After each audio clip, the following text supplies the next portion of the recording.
Dumating ka sa impyerno. 10 taon na ang nakalipas. Naalala mo ba? Kung paano ka namatay? Noong ikaw ay 8 taong gulang, nais kong kumain ng isang hita ng manok. At itinaboy ako ng mga magulang ko. Anak, kumain ka pa ng kaunti.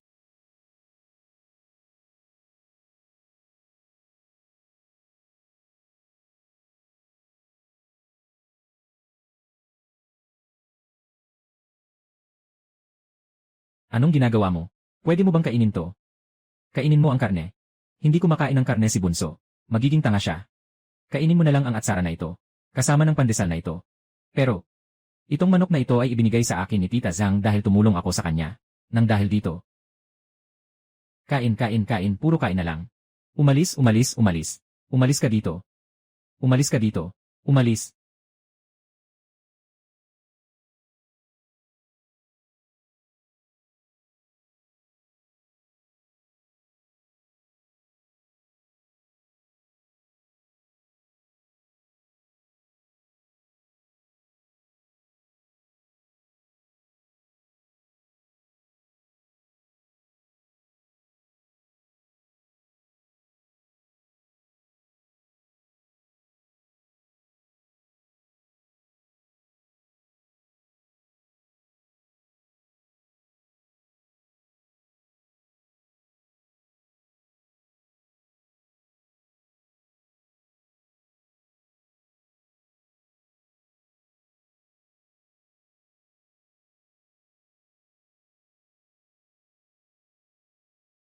Sa huli. Ako ay nalunod sa niebe hanggang sa mamatay.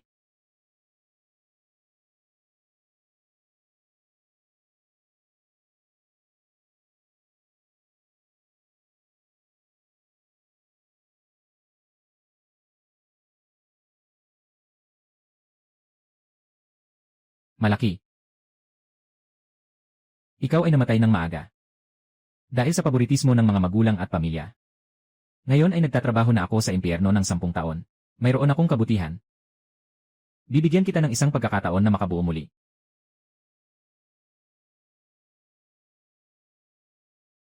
Ito ang sistema ng katotohanan mula sa kasinungalingan. Eksklusibo.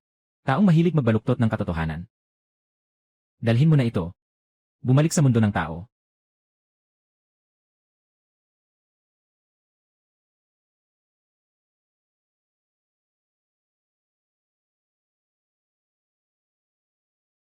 Ay, anong ginagawa mo? Kakain mo ba ito? Talaga bang nakabalik ako? Noong taong namatay ako sa lamig. Anong karne ang kakainin? Ang kapatid na lalaki ay magiging bobo kung walang karne. Kumain ka na lang ng maasim na gulay na ito. Kasama ng manto na ito. Nakatukoy ng kasinungalingan. Naka-activate ang kakayahan.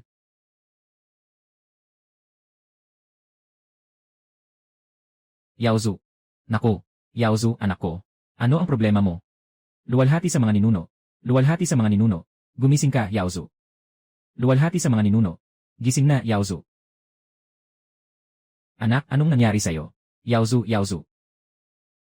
Ang ganda. Kahit nakasinungalingan, nagiging totoo.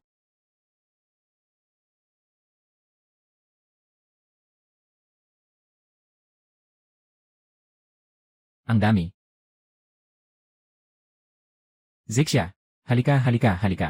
Mabilis. Bilisan mo. Halika. Itong taong ito, siya ang misis ng pinakamayamang Qin. Ikaw naman, ang nawawalang anak na babae ng Qin. Zixia, umalis. Bumalik kasama si nanay sa bahay. Ginoo Ginang, may paalala ako sa'yo. Huwag kang magsinungaling sa harap nitong bata.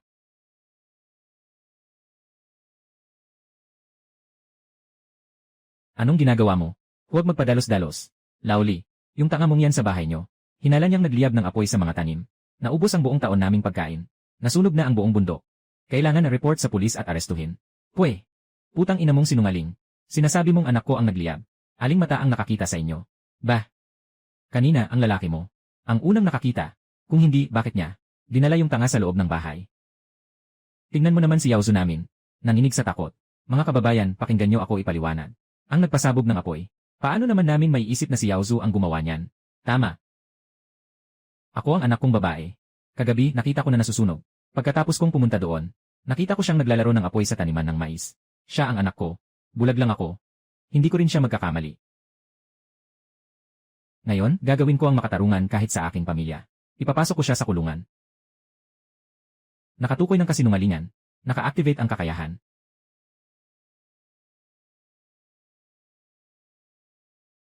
Anong nangyayari? Bakit hindi na ako makakita ng kahit ano? Lauli. Asawa niya.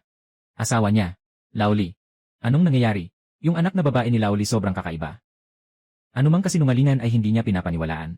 Lahat ay maaaring maging totoo. Tingnan mo. Sa isang iglap na bulag na. Tama nga. Noong nakaraang buwan, gusto siyang bulihin ng anak ng punong barangay. Para protektahan ang anak niya. Nagsinungaling siya na hindi makatawid ang anak niya. At sa gabing iyon, nangyari ang hindi inaasahan. Natung sa mainit na tubig. Talaga.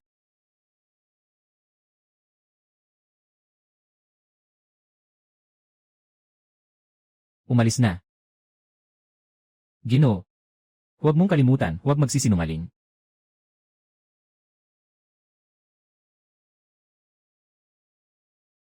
Aking mahal. Huwag ka nang umiiyak.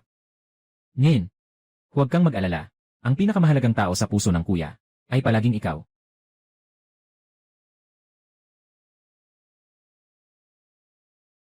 Yan. Mama. Mama. Baka hindi mo na ako gustong kasama. Bodong bata. Bakit naman hindi ka tatanggapin ng mama mo? Nasaan ang kwarto ko? Mama. Ito ang kwarto niya. Wala tayong inihanda.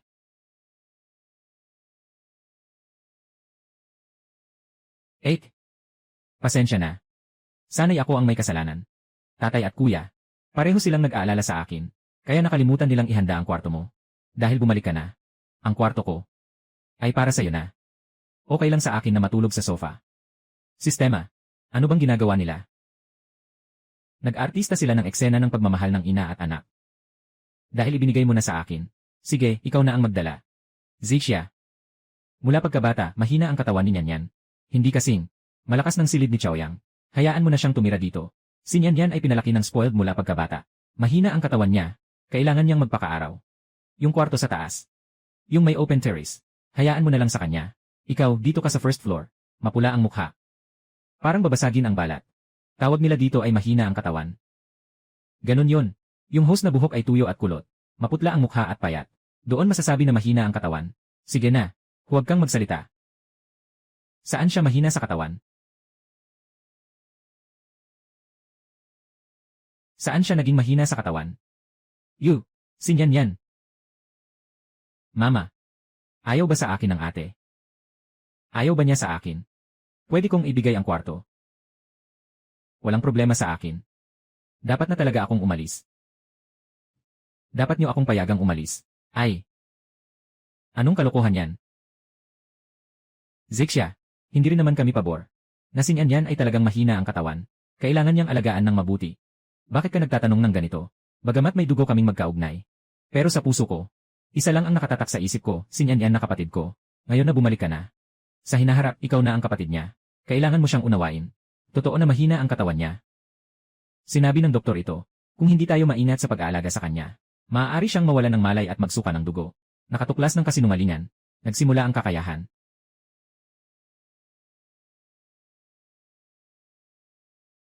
Nyan. Ayos ka lang ba? Nyan. Ayos ka lang ba? Tumingin ka sa mga kasinungalingan. Pero pwedeng mangyari ito. Bilisan mo. Dalhin sa ospital. Bilisan mo. Nyan. Bilisan.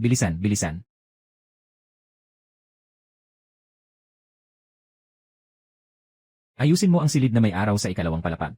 Gusto kong tumira dito. Sige, nandito na.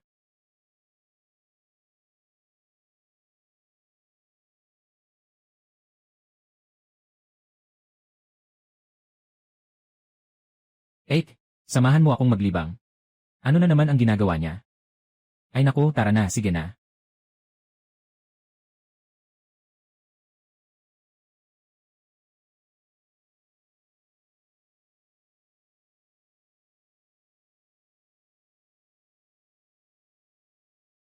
Anak. Bigla ang sakit ng tiyan ko. Pwede bang ganito? Muna kayong maghintay dito. Ipapadala ko si Kuya Wang kasama ko. Bibili tayo ng gamot sa tindahan sa tabi. Babalik ako agad.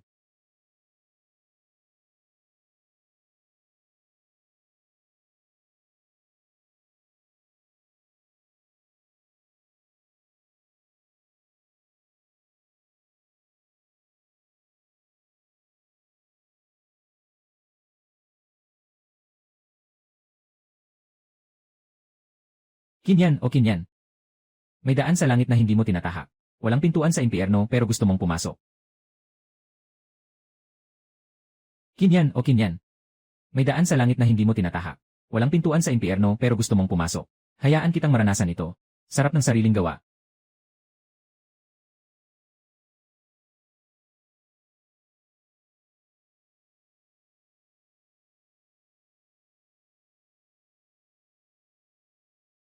Kay.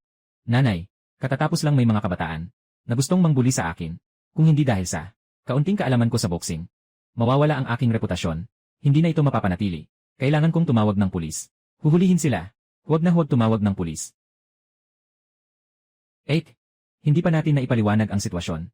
Kung tatawag tayo ng pulis, hindi ito maganda para sa reputasyon ng pamilya natin. Tama si Nyan. Hindi laro ang pagtawag ng pulis. Kinzik siya. Hindi ka rin tumingin sa salamin. Tingnan mo kung anong itsura mo. Ang pangit mo. Sino mang gumagawa ng gulo ay ayaw kang guluhin. Mayroon bang hindi pagkakaintindihan? Tiyak na walang hindi pagkakaintindihan. Kailangan kong ipaglaban ang aking sarili. Para makuha ang katarungan. Kung hindi, paano ko ipapaliwanag? Na sila ay nakatuon sa akin. Kakatapos ko lang. Na nakatayo sa tabi ng sasakyan ni Kinyan. Kung hindi dahil sa akin. Baka naman. Yung sasakyan na yon, nakaraniwang kumukuha at nagdadala kay Nyan. Nakatayo ka sa tabi. Tiyak na kinuha ka. Bilang si Nyan. Kung hindi, sino ang gustong lumapit sa'yo? At mayroon pang, nag-file ka pa ng alarm. Ang pulisya ay negosyo nyo. Sayang ang oras at resources sa walang kwentang bagay. Nga. Sigurado akong ganun nga. Siguradong may misunderstanding lang. Huwag mong palakihin pa ang gulo. Hindi pwede yan. Sakaling. Talaga silang. Nagmamadali para sa akin. Tama na, Kinzik siya. Huwag mo na kaming pasukin sa gulo. Hindi ba't? Napakalinaw na ng bagay na ito. Yung mga gunggong na yon ay, para kay Nyan. Isipin mo na lang na iniiwasan mo ang kapahamakan para sa sarili mong kapatid na babae. Anong nangyari? Anong nangyari? Mama. Ganoon ka rin ba?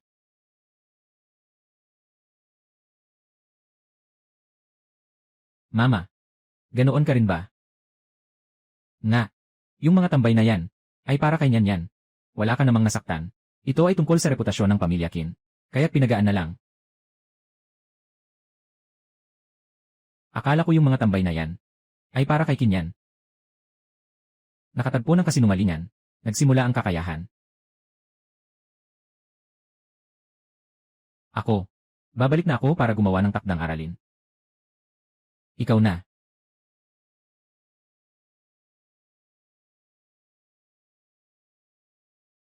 Tatay, nanay, kuya, may salu-salo ako ngayong gabi, kaya hindi ako kakain sa bahay. Ang ganda ng anak kong babae. Sino kaya ang mahuhulog sa kanya? Ang saya talaga. Pero hindi ko alam pagkatapos ng gabi na ito, kung makakatawa pa ang pamilyang ito, o hindi. Sige, aalis na ako.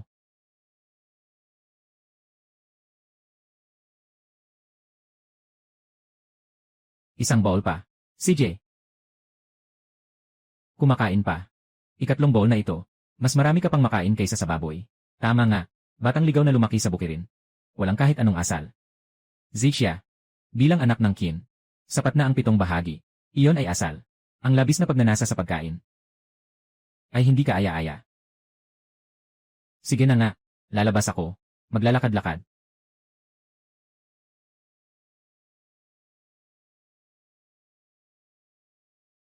Hoy. Ano?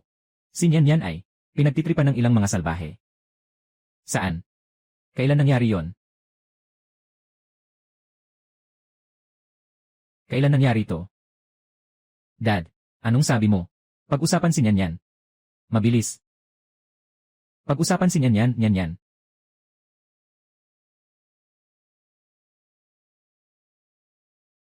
Hello.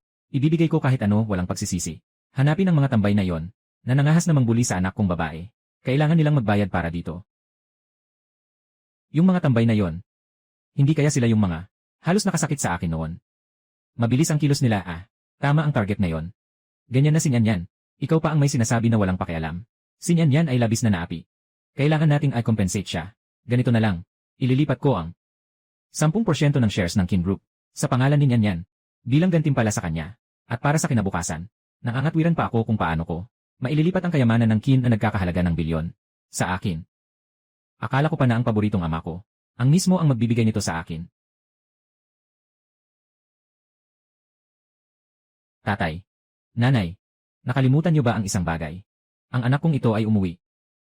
Wala kayong ibinigay sa akin na kahit anong kabayaran. Wala ka bang hiya?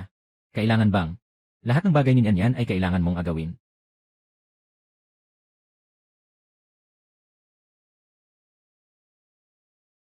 Ganito pala yun. Nasa labas ako. Naglakbay ng walang katiyakan. Naging 18 taon kong paghihirap.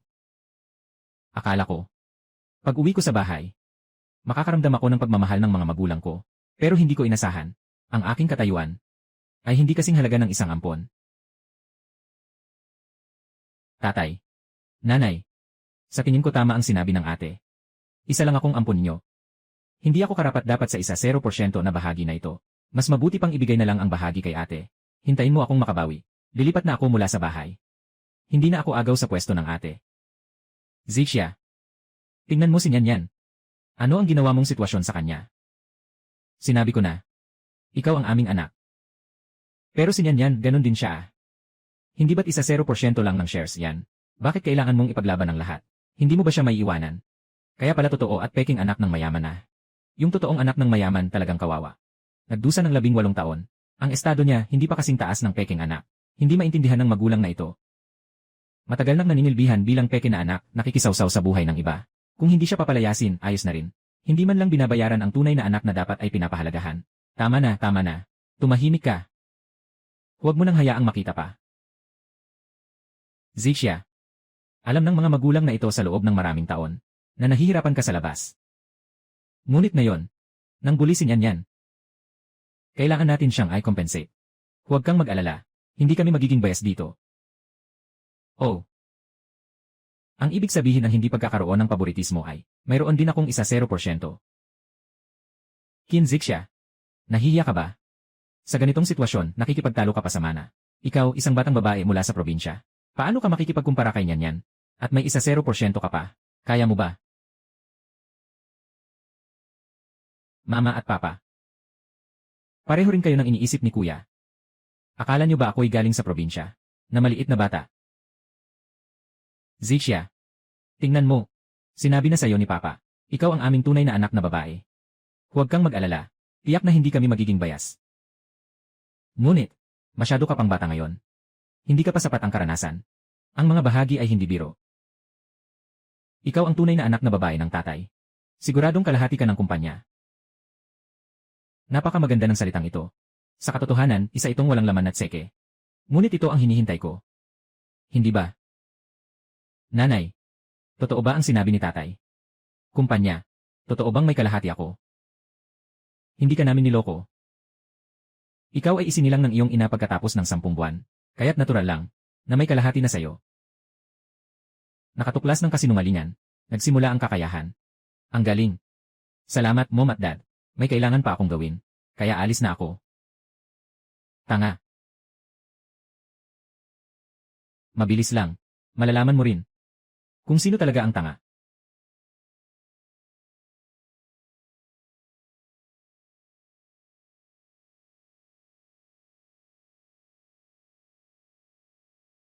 Tagapangulo. Katatapos lang may isang tao na gumamit ng isang serye ng hindi matukoy na paraan. Ngunit ganap na legal at sumusunod sa batas. Na operasyon sa pag-ari. Lahat ng 50% na bahagi ng iyong pangalan at ng iyong kinakatawan ay biglang nailipat sa pangalan ni Segundo Ginoong Kin Zixia sa isang iglap. Hindi posibleng. Paano mangyayari yon? Totoo nga.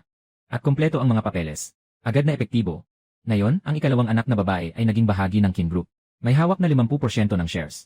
Ang pinakamay-ari at hindi nagdududa na pinakamalaking stockholder. Ano?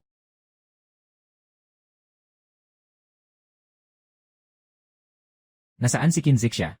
Nasa itaas ang ikalawang dalaga. Patawag mo siya sa akin. Sinasabi ko sa'yo, tiyak na ito ay isang pagkakamali sa operasyon. Zixia, bumalik ka na sa kumpanya ngayon. Ibalik mo lahat ng shares. Bakit ka karapat-dapat? Bakit ka karapat-dapat? Ito ba ang shares mo? Ikaw ba ay kabilang sa Kin family? Agad mong ibalik ang shares mo. Ibabalik mo sa akin. May makakain pa ang pamilya natin dahil sa'yo. Mukhang kailangan niyong maunawaan ang sitwasyon. Ngayon, kayo na. Ang dapat humingi sa akin. Bibigyan ko kayo ng kaunting pagkain.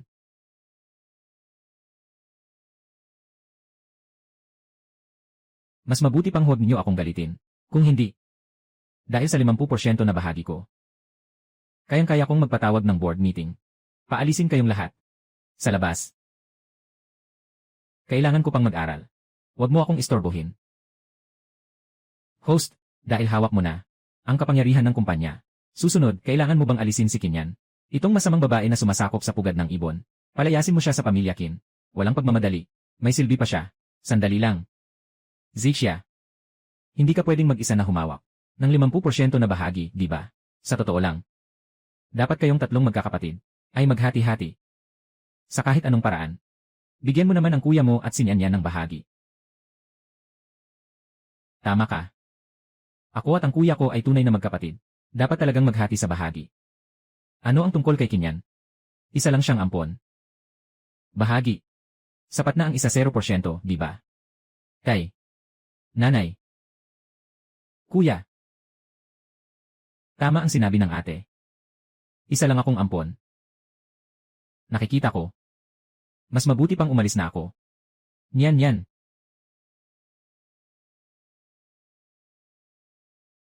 Sayang. Kung si Kinyan ay tunay na anak ng tatay. Sayang talaga. Hindi siya.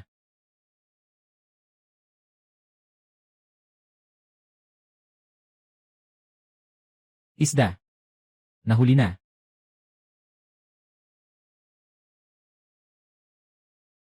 Mga kaibigan, ngayon, may isang bagay sa pamilya na kailangan kong ipaliwanag sa inyo tungkol sa pagbabago ng mga bahagi ng pagmamayari. Talagang may ilang hindi pagkakaintindihan. Zixia, sa puntong ito, kailangan kong sabihin sa iyo ang totoo. Talaga. Si Nyan ay aking tunay na anak. Noong bago ka umuwi, natatakot ang tatay na masaktan ka. Hindi ko kailanman nagawang sabihin sa iyo.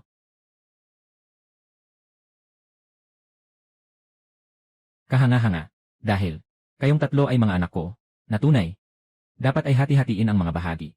Kailangan mo ring ibigay ang bahagi mo, kung hindi ka naniniwala. May hawak akong isang opisyal na ulat mula sa isang reputadong ahensya ng pagsusuri ng parentage.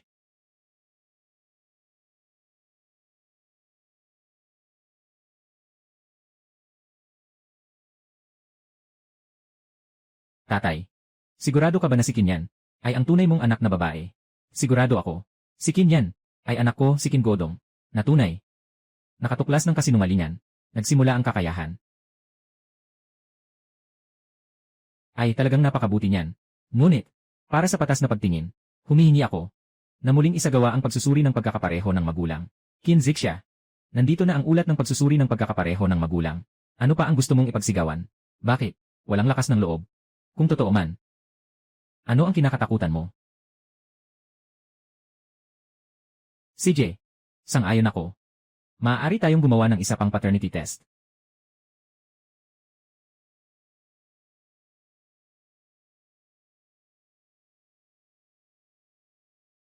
Kumpirmahin, Kin Godong, at Kinyan. May biological na relasyon. Relasyong mag-ama at anak na babae. Paano maaaring mangyari yon? Nalaman ko na. Hindi ako niloko ni Papa. Kinyan. Tunay ngang kapatid kong babae. Tingnan mo, talagang hindi ka niloko ni Papa. Si Nyan yan talaga ang aking tunay na anak.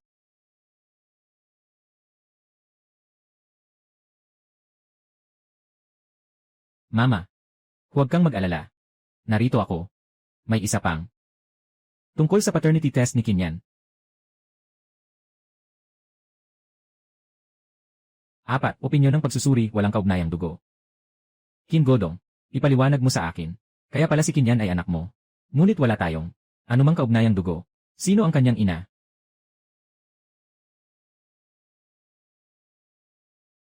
Kin Godong, ipaliwanag mo sa akin. Nalaman kong si Kinyan ay anak mo.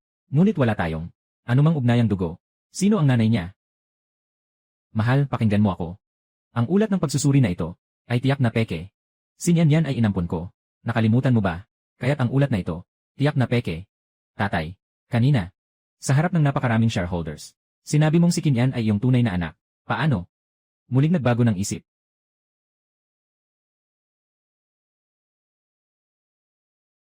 Paano pwedeng mangyari yon? Anak na labas ni tatay. Paano pwedeng mangyari yon?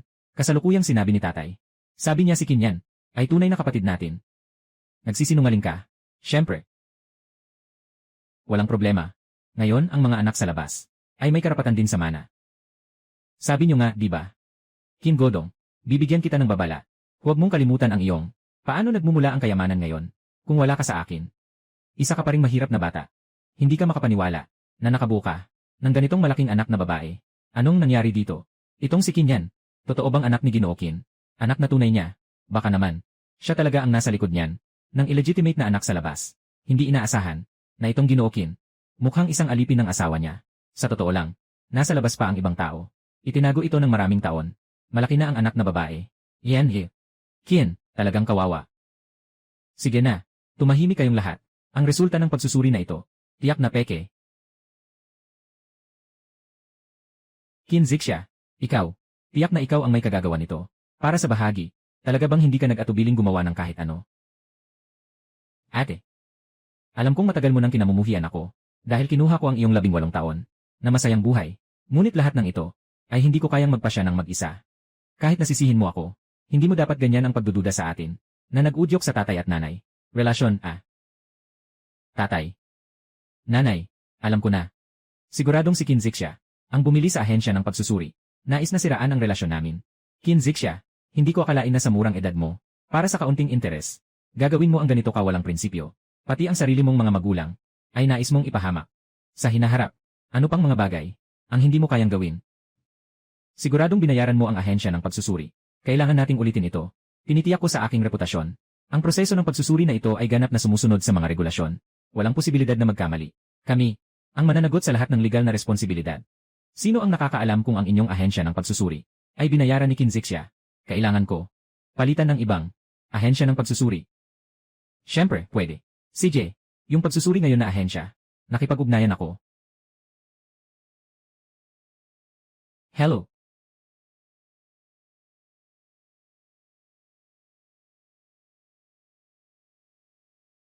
Yan he.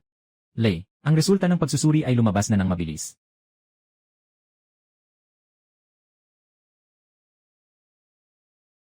Ano ang resulta? Kim Godong, magsalita ka na.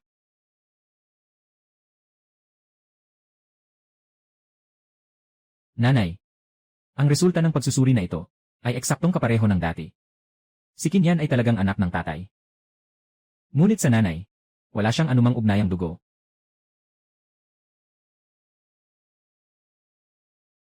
Maaaring ganun nga. Baka alam na ng tatay ang tungkol sa pinagmulan ni Kinyan. Matagal na niyang itinago ito sa nanay. Kung hindi ko lang nadiskubre ng hindi sinasadya. Hindi pa rin alam ng nanay namin. Kim Godong, sabihin mo. Sino ang babae na yon? Kim Godong, sabihin mo. Sino ang babae na yon? Ako. Impossible. Paano nangyari ito? Bakit si Nian, ang tunay na anak ng tatay? Magulang, kuya. Sobrang sakit ko. Nian. Magulang. Huwag na kayong mag-away. Nanghihina na si Nian. Siguradong may mali sa bagay na ito. Unang hakbang. Dala si Nian sa ospital. Dali.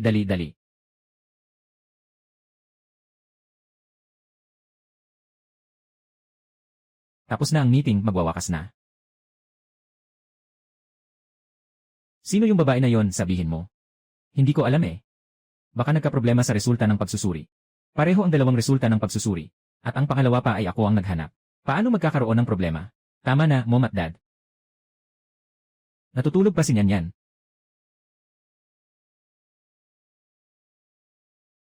Mama. Ayaw mo na ba sa akin? Nang bumalik ang ate. Hindi mo ba sinabi? Kahit na hindi kita tunay na anak. Ako'y magiging pinakamamahal mong anak magpakailanman. Bakit? Bakit mo ako ginaganyan? Hindi mo kailangang maging anak ko, pero hindi ka anak ng asawa ko. Ikaw ay isang sinungaling. Tumingin ka sa akin sa loob ng maraming taon. Tinutulungan ang iyong kasintahan na mag-alaga ng bata. Masaya ka at mayabang, di ba? Wala akong ganun. Talagang hindi ko alam kung ano talaga ang nangyayari. Sabihin mo sa akin kung sino yung babae na yon. Hindi ko talaga alam. Ayaw mong magsalita, ano? Sige, maghintay ka. Hahanapin ko yung babae na yon. Nanay, umalis ka. Mukhang may kinalaman ang mga bahagi. Sa bukas na lang natin pag-usapan. Paalam.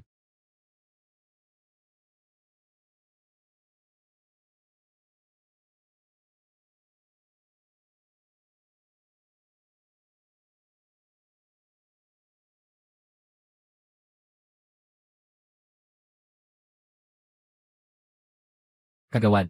Gumaling ka na ba?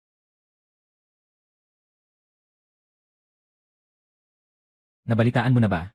Si Kagawad ay anak ng kanyang ama sa labas. Si Kinyan ay anak ng ikalawang asawa. Tama. Narinig ko na umalis na si Ianje. Kin sa lungsod na ito, para hanapin si Kinyan, ang kanyang tunay na ina. Hanggang ngayon ay hindi pa bumabalik. Totoo yan. Tumahimik kayong lahat. Kin Zixia. Dahil sa dati, isinasaalang-alang ko na ikaw ay tunay na anak ng mayaman. Palagi kitang pinatawad. Ngayon, ako rin ay tunay na anak ni Papa. Hindi ko kailanman hahayaang mawala ka. Lahat ng meron ako sa Kin family. Lahat ng meron ka sa Kin family. Naghahanap na si nanay sa tunay mong ina. Hulaan mo kung saan siya pumunta. Kailan niya maibabalik ang tao. Baka sa oras na yon, ay magiging katulad ka ng iyong ina. Ihihiwalay ka ng pamilya Kin. Anong sinabi mo? Nangangahas ka pang makipaglaban sa akin. Hindi mo alam kung gaano kakabigat. Bitawan mo. Bitawan mo ako. Anong inay yan? Hindi mo ba narinig ang tunog ng bell para sa klase? Kapitan, bakit ka pa nakatayo dyan? Hindi ka pa bababalik at maupo? Sa nakaraang pagsusulit, nakakuha tayo ng napakagandang marka. Bawat estudyante ay may malaking pag-unlad. Ito ang unang pagkakataon. Siguradong siya na naman ang class president. Sino pa ba kundi siya? Siya ang may pinakamagandang marka sa klase. Ang unang pwesto sa pagkakataong ito ay kapatid na Kin Zixia. Kapatid na Kin Zixia. Hindi lang siya ang unang sa klase, kundi pati na rin ang unang sa buong taon.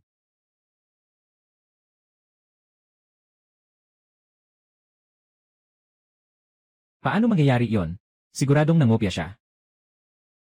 Kahit na nangopya ako, unang pwesto lang sa klase ang makukuha ko. Paano siya nakakuha ng unang pwesto sa taon? Anong karapatan mong kwestiyonin ako?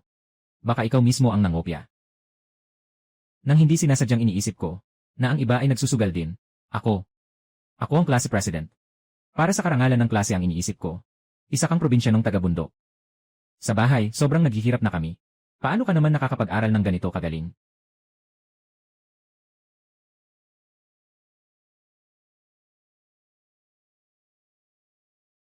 Narinig ko sa anak ko. Ayaw ninyong papasukin siya sa paaralan. Ikaw, batang tamad. Hahaya kang magreklamo sa guro, ha? Tingnan ko lang, huhubaran kita ng buhay. Magulang, huwag kang mainis, maupo ka muna. Maupo ka muna. Nanay ng bata, magandang marka sa pag-aaral ng anak mo. Palaging maganda. Siguradong makakapasa siya sa magandang universidad sa hinaharap. Yare. Sino ang may pakialam? Bakit hindi pinapayagan ang anak kong si Yaozu na mag-aral? Sa halip ay pinapayuhan siyang mag-aral. Kayo mga guro. Walang mabuti sa inyo. Si Liaozu ay may kapansanan sa isip. Hindi siya angkop na mag-aral sa paaralan. Maabuso siya ng ibang mga bata. Ngunit ang anak mong babae ay may talento sa pag-aaral. Sa amin lang, mababa ang talino ni Yaozu. Pero itong batang babae, matalino. Wala nang ibang tao sa buong mundo na marunong magbasa tulad niya. Tama na. Ikaw. Na-detect ang kasinungalingan. Pwede nang i-activate ang kakayahan. Simula noon, ang pagbabasa para sa akin ay kasing dali lang ng pag-inom ng tubig. Mataas lang talaga ang mga grado ko. Kaya palagi akong nangunguna. Bakit? Naiinggit ka ba?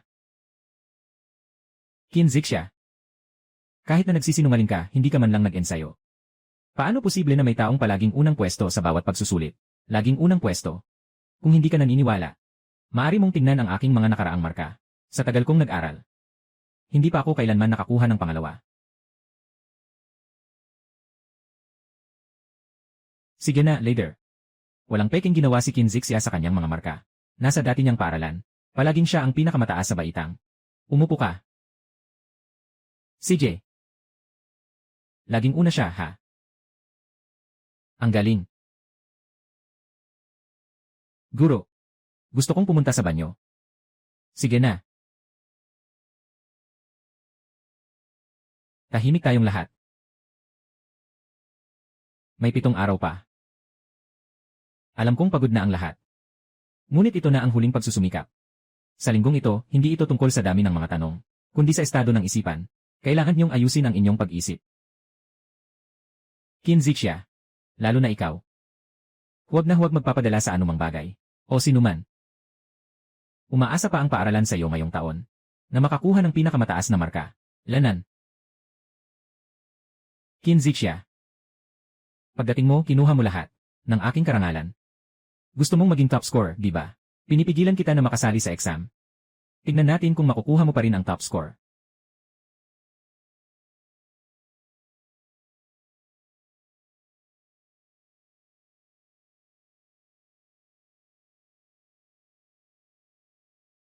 Yan, halika dito. Daddy, kuya. Bakit hindi sumama ang class monitor sa atin? Sasakay ba tayo ng bus papunta sa exam venue? Hindi mo ba nakita ang tatay at kuya niya? Nandito na sila para sunduin siya. Dati, siya ang nagmungkahi na sabay-sabay ang buong klase. Na sumakay ng bus papunta sa exam venue, di ba? Nag-donate pa siya ng bus para sa klase. Ngayon na malapit na, nagiging espesyal. Ito na, nagkakaroon na naman ng espesyal na paggamot. May mali. Ano bang pinaplano ni Kinyan? Guro, hindi na ako sasama sa inyo. Sila tatay at kuya ko ang magdadala sa akin sa exam. CJ, kayo ni Kinzixia. Mag-ingat sa daan. Huwag magpahuli. Guro, nagkamali ka. Sabi lang ng tatay ko na ihahatid ako sa exam venue. Walang sinabi na ihahatid si Kinzixia. Dapat kasama pa rin siya ng lahat. Magbiyahe ng bus papunta sa exam. CJ, ha? Narinig ko na si Kinzixia ay anak din nila. Bakit sila lang ang nag-aalala kay Kinyan? Na, sobrang paborito niya. Huwag na nating pag-usapan yung mga ganong bagay. Mga bagay tungkol sa mood ni Kaoshen. Yan. Tapos na ba? Guro. Sige, aalis na kami. Lanan. Tapos na. Sundin niyo ang pagkakasunod-sunod sa pila para sumakay. Sistema. Anong ginagawa ni Kinyan? Itong malaking bus. Binago ni Kinyan at Kinhayang. Ang takbo. 5 ang bituin sa peligro. Taon. Sa pinakamaliit, mapapagalitan sa exam. Edad. Kung mas malala, maaaring mawala ng buhay. Ano? Dahil lang sa gusto mong guluhin ako. Hindi alintana ang kaligtasan ng buong klase. Nilalakad mo ang bus. Kinyan. Nagsusugal ka sa buhay mo. Huminto ka. Huminto ka.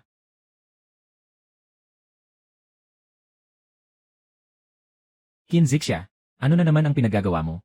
Gusto mo na namang makipag-agawan kay Nyanyan, ha? Bilin ko sa'yo. Walang pwesto para sa'yo sa sasakyan. Pumunta ka sa bus mo. 3 lang kayong tao. Kasama ako, 4 lang tayo. Bakit hindi tayo magkakasya? Zixia. Maraming nakalagay sa sasakyan. Mga gamit ni Nyanyan para sa exam. At may dalang blanket siya dahil natatakot siyang malamigan sa aircon. At iba pa. Talagang hindi nakasya ang tao. Ganyan. Sumama ka muna sa malaking bus papunta sa pagsusulit. Pagkatapos mong makapasa, ipapakuha ko ang driver para sunduin ka. Kasalanan ko talaga. Nagsiksik ako ng sobrang daming gamit sa sasakyan. Kaya mapapasa ni ate ang lahat. Pumunta na sa bus. Nyan. Bakit ka nakikipag-usap sa probinsyanong ito? Kinzixia. Sasabihin ko sa'yo. Ang bus na ito ay akin. Sino ang gusto kong isasama ko. Tungkol sa'yo. Pasensya na. Hindi ito maginhawa. Huwag kang mag-alala. Wala akong interes. Sa sasakyan mo. Nagtataka lang ako. Si Kinyan bilang class president, ang nanguna sa pag-organisa ng buong klase. Sumakay ng bus papunta sa exam. Bakit bigla kang nagbago ng isip? Hindi kaya. May problema ang bus na ito. May sira ba ito? Anong sinasabi mong walang katotohanan? Ako, medyo nahihilo lang ako sa bus. Natatakot akong masaktan sa daan. Maapektuhan ang estado ng pagsusulit. Tatay, kuya, magsimula na tayo. Sige na. Huwag kang magduda-duda. Naiinitan na si Nyanyan. Hindi naman ito ang unang pagkakataon. Magsimula ka na at sumakay sa bus mo. Oh. Nahihilo sa biyahe.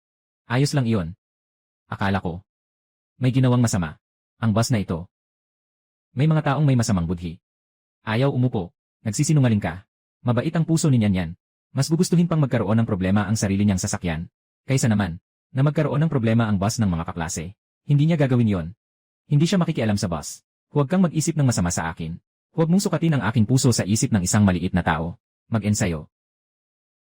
Nakatukoy ng kasinungalingan. Naka-activate ang kakayahan. Zixia, bumalik ka na sa sasakyan. Narinig mo ba? Maraming naghihintay sa'yo na sumakay. Kailangan mo bang mahiya? CJ, sana'y maging maayos ang biyahe nyo. Ingat sa daan. Gusto mo pang maging top score? Sa susunod na buhay na lang mangarap.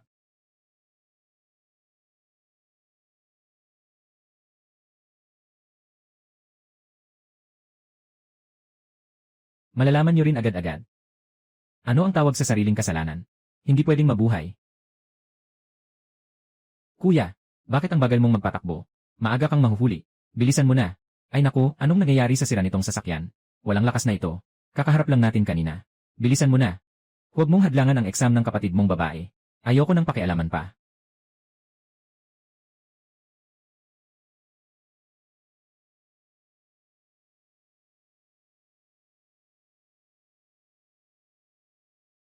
Hey, Zixia. May sasabihin ako sa'yo. Huwag kang masyadong kabahan. Huwag mong maapektuhan ang susunod na exam. Si Kinyan at ang iba, nasa daan papuntang eksaminasyon. Nagkaroon ng aksidente. Ano? Aksidente. Ano? Aksidente. Seryoso ang mga sugat. Ayos lang ito. Paano nangyari ito? Salamat sa pagsabi sa akin, guro. Kapag natapos na ang lahat ng pagsusulit ngayon, babisita ako sa kanila sa ospital. Huwag masyadong mag-isip. Ihanda ang sarili. Ihanda ang susunod. Umaasa pa ang paaralan sa'yo. Sige na.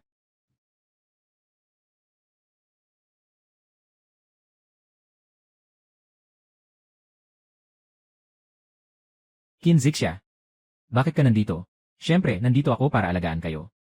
Kuya, hindi ba't sinabi ko sa inyo na mag-ingat kayo sa daan? Bakit may nangyaring masama? Tumahimik ka nga. Kung wala kang sasabihin, huwag ka nang magsalita.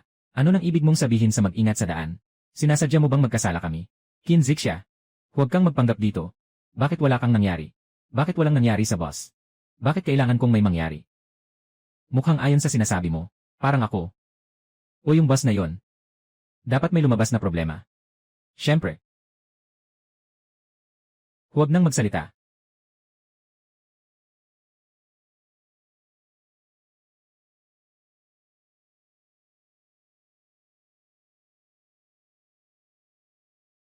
Tapos na ang lahat. Ang aking pagsusulit sa kolehiyo. Sisi ko ito. Si Papa at si Kuya. Kung hindi dahil sa kanila na naghatid sa akin sa exam. Hindi rin naman. Ako ang may kasalanan. Paano kita masisisi? Isa lang itong aksidente. Lahat ng kasalanan, ng Papa at ng Kuya mo, ikaw ang naapektuhan. Na-miss mo ang high school entrance exam ngayong taon. Nga. Yan. Maganda ang mga marka mo. Magsusulit ka ulit sa susunod na taon. Makakapasok ka pa rin sa magandang universidad. Pero ayokong mag-aral ng mag-isa. Sana makasama ko ang ate, na mag-aral ulit kasama ko.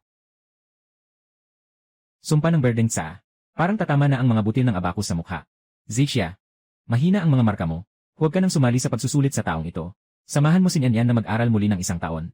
Bumalik ka na lang sa susunod na taon. Sakto lang. Maganda ang mga resulta ni Nyan. Matutulungan pa kitang mapabuti pa ito. Tama nga. Mahina ang mga resulta mo. Sa mga susunod na pagsusulit, huwag ka nang pumasa. Para hindi ka mapahiya sa pamilya Kin. Gaya ng resulta ni Kinyan. Tinutulungan pa rin ako mag-aral. Nagbibigay ng paalala sa host. Nahanap na ng nanay mo. Ang tunay na nanay ni Kinyan. Papunta na siya pabalik. May magandang balita ako sa inyo. Nanay, nahanap na ang tunay na nanay ni Kinyan. At mabilis. Ay dadalhin siya pabalik sa pamilya Kin. Para magpagaling ng maayos. Hindi ko na kayo istorbohin. Kayo na ang pamilya.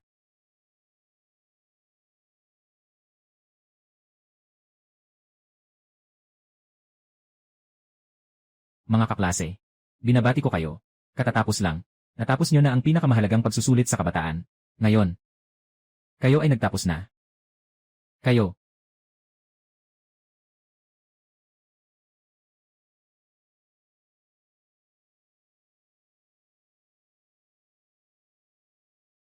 Maligayang pagtatapos. Kin Zixia. Tara. Kim Godong, lumabas ka na dito. Kim Godong, nagkaroon ng kaunting aksidente ang tatay nila. Sa ospital nagpapagaling. Ito ay siya ang ina ni Kim Yan. Unang pag-ibig ni Kim Godong. Akala niya pumunta sa ospital. Wala nang problema. Tara, dalhin mo ako sa ospital para makaharap. Tara. Ang ganda. May kasiyahan na naman tayong mapapanood. Pumasok ka. Kim Godong.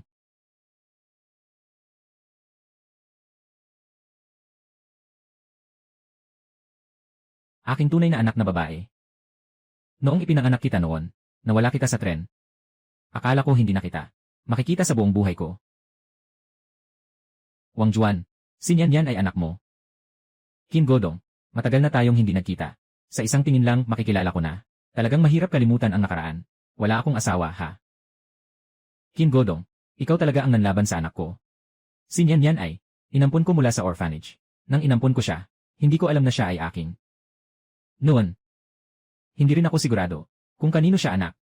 Pero ngayon sigurado na ako na siya ay anak mo. Ikaw, talagang nakakaawa. Putang ina, mabait na anak. Umuwi ka na kasama ang nanay mo. Umalis ka, kasing uri ka ng nanay mo. Kung hindi ko lang aksidenteng nalaman ang pagkatao mo, hindi ko alam. Sa mga taon na ito, ako ay nagtutulong mag-alaga ng bata para sa iba. Daddy. Kuya.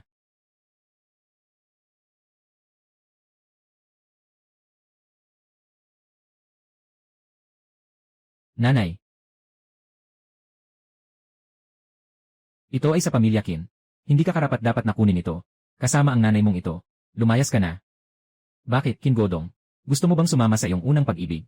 At sa iyong anak na babae? At lumayas? Asawa. Asawa. Talagang hindi ko alam. Yan Yan ay ang aking anak. Alam mo na, ikaw lang ang nasa puso ko. Tanging ang pamilya natin lang. Ngayon, makikipag-ugnayan na ako sa kanila. Tatapusin ko na ang relasyon. Itataboy ko sila. Tatay, pakiusap, huwag mo akong iwan. Hindi ko kayang bumalik sa kanya. Hindi ako makakapunta sa probinsya.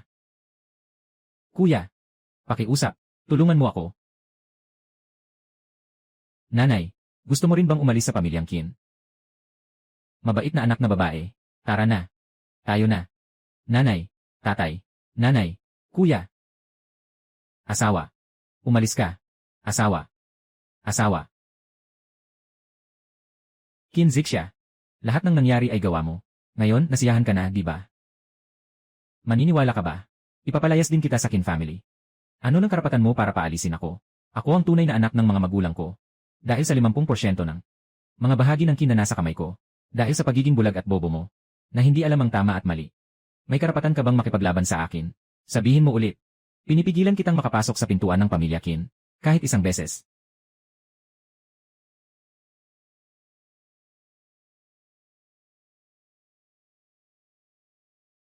Nanay.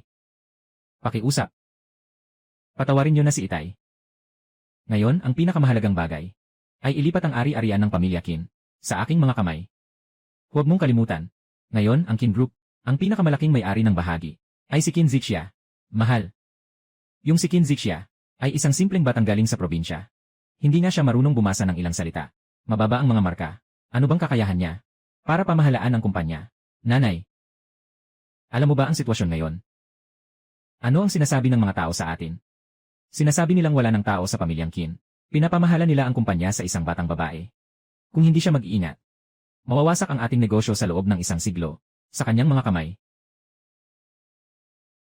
Sige na. Sa ngayon, kailangan munang kunin ang lahat ng bahagi ni Kin Zixia. Nanay. Totoo siyang nakakaalam na siya ang mali. Kahit ano paman, magkakapatid tayo. Patawarin mo na siya, okay? Asawa. Totoo, alam ko na mali ako. Sige, tumayo na kayo. Asawa. Mama. Akala ko nag-away lang ang magulang mo ng ilang araw. Sa huli para pa rin sa kanilang anak na lalaki, naging dahilan para magbati sila. Para mabawi ang lahat ng shares. Hindi talaga nila gustong iwan sa'yo kahit kaunti.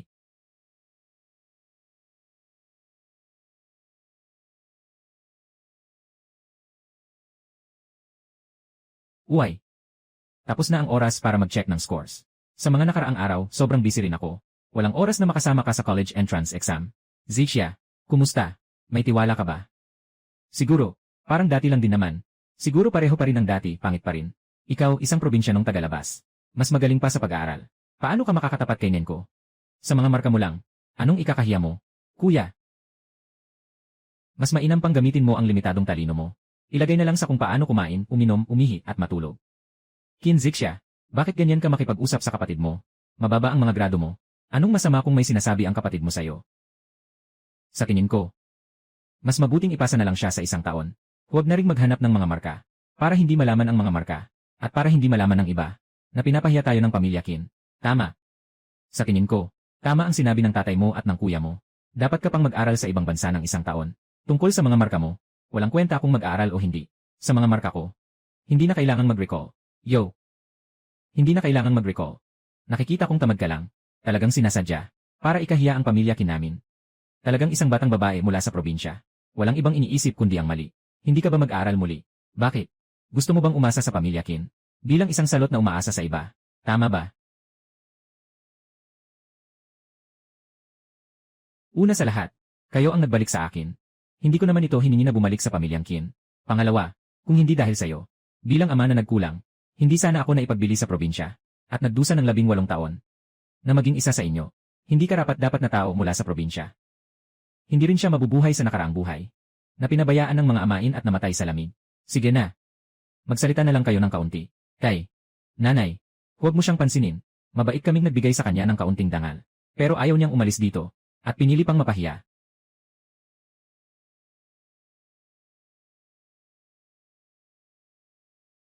Hoy guro. Lanan, naghahanda na akong mag-check. Kaka-receive lang ng balita ng paaralan. Tungkol sa iyong mga marka. Nasa top 3 sa probinsya. Sa ngayon, hindi pa alam kung anong rank. Malaki ang posibilidad na siya ang top score. Tinawagan kita para lang magbigay ng paalala. Pagkatapos mong tingnan ang scores, maaaring walang lalabas. Ganitong sitwasyon ay talagang normal. Dahil sa sobrang taas ng marka, ito ay na-block. Walang dapat ipag-alala kung wala kang marka. Lanan, guro, naiintindihan ko na. CJ, guro, naghihintay na ako ng magandang balita mula sa'yo. Maghanda ka na. Maaaring magkaroon ng interview mula sa media. CJ, paalam, guro. Lanan.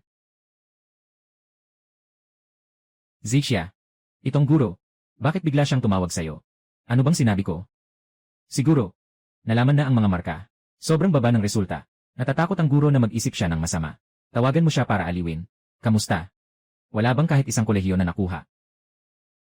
Mukhang mabibigo ka. Sabi ng guro, maganda ang naging performance ko. Malaki ang posibilidad na makuha ko ang pinakamataas na marka sa siyensya sa probinsya ngayong taon. Ihanda mo ang sarili mo. Maaaring may mga media interview. Ano? Top ng probinsya.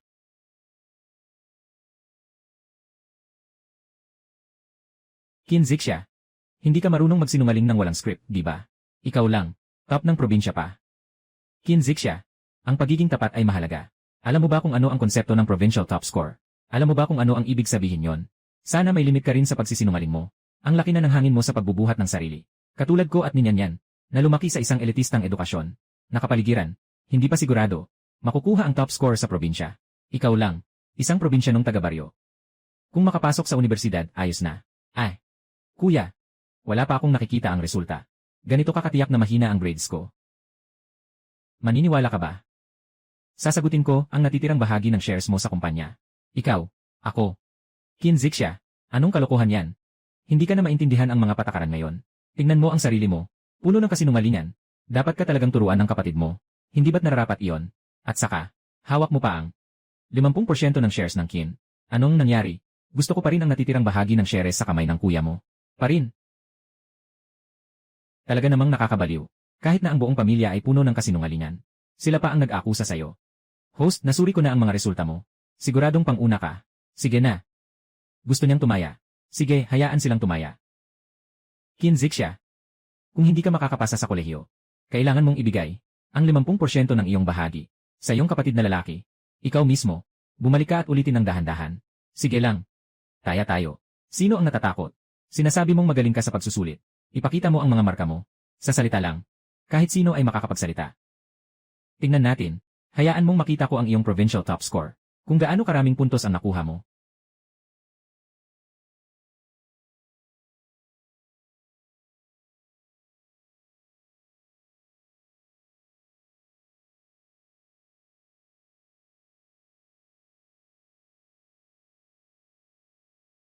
Kumonsulta sa mga tanggapan ng admisyon ng mga kaugnay na universidad. Ito. Ang mga marka ay na-block. Ito lamang ang mayroon. Ang pinakamagaling na ilang tao sa buong probinsya. Upang maiwasan ang mga kilalang paaralan na mang-agaw ng tao. Dito nagmula ang ganitong sitwasyon.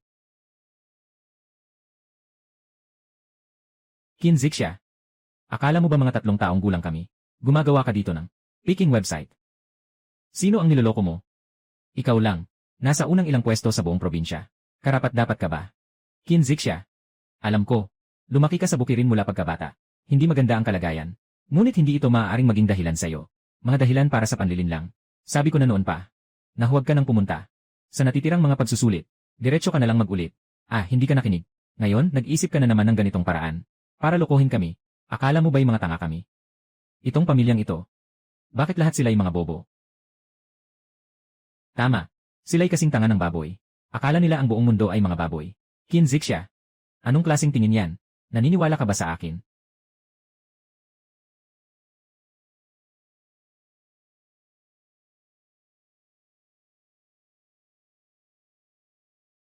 Naniniwala ka ba sa akin? Lanan. Lanan. Ay. Kung gusto mo, maniwala ka o hindi. Yee. Hey, ikaw. Anong klaseng tao ka? Anong klaseng tao ka? Talagang isang probinsya ng batang pasaway. Walang kahit anong asal. Sa tingin ko, na naimpluwensyahan na siya ng mga tao doon. Dito natin siya turuan ng tamang asal. Pero siya pa ang magagalit. Tatay. Nanay. Tingnan nyo. Itong si Kin Zixia. Ngayon ay may lakas ng loob na makipagtalo sa atin. Bukas. Maaari na siyang umasa sa kanyang mga bahagi. Para magpasaway sa board meeting Sa oras na yon, ang negosyo ng pamilya Kin ay, anak. Bukas ay magtatrabaho ka na sa kumpanya. Magsisimula ka bilang vice presidente. Ikaw ang tunay na tagapagmana ng pamilya Kin, na may karapatan. Panahon na para akuin ang responsibilidad. Tatay. Nanay. Mag-alala kayo. Sisiguraduhin kong gagawin ko ng maayos. Tungkol sa bahagi ni Kin Zixia. Kapag nakamit ko na ang mga tagumpay sa kumpanya, siguradong mapapantay ko siya o lalampasan pa. Natural lang siyang walang hiya. At nananatili pa rin sa kumpanya. Kaya, ang paunang plano para sa bagong komersyal na distrito sa lungsod sundin lang ang napag-usapan kanina. Sa mga pagbabago. Si Manager Lee ang bahala makipag-ugnayan sa disenyo. Si Direktor Wang ang susubaybay sa proseso ng pag-apruba ng gobyerno. Bago ang susunod na pulong, kailangan kong makita ang ulat ng progreso. Tapos na ang pulong. Gino.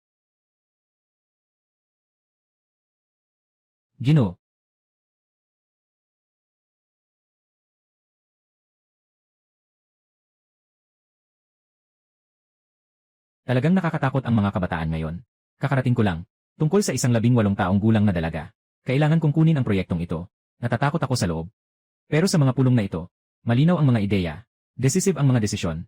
Sa mga mahalagang punto. Mas magaling pa nga kaysa sa mga veteran. Sino ang nagsasabi na hindi? Ano ba to, parang bagong graduate lang ng high school. Sobrang halata na. Demonyo. Tiyak na demonyo. Ang anak ni Laukin, hindi basta-basta Sa tingin ko, delikado ang sitwasyon ng malaking binata na to. Mahihirapan siya.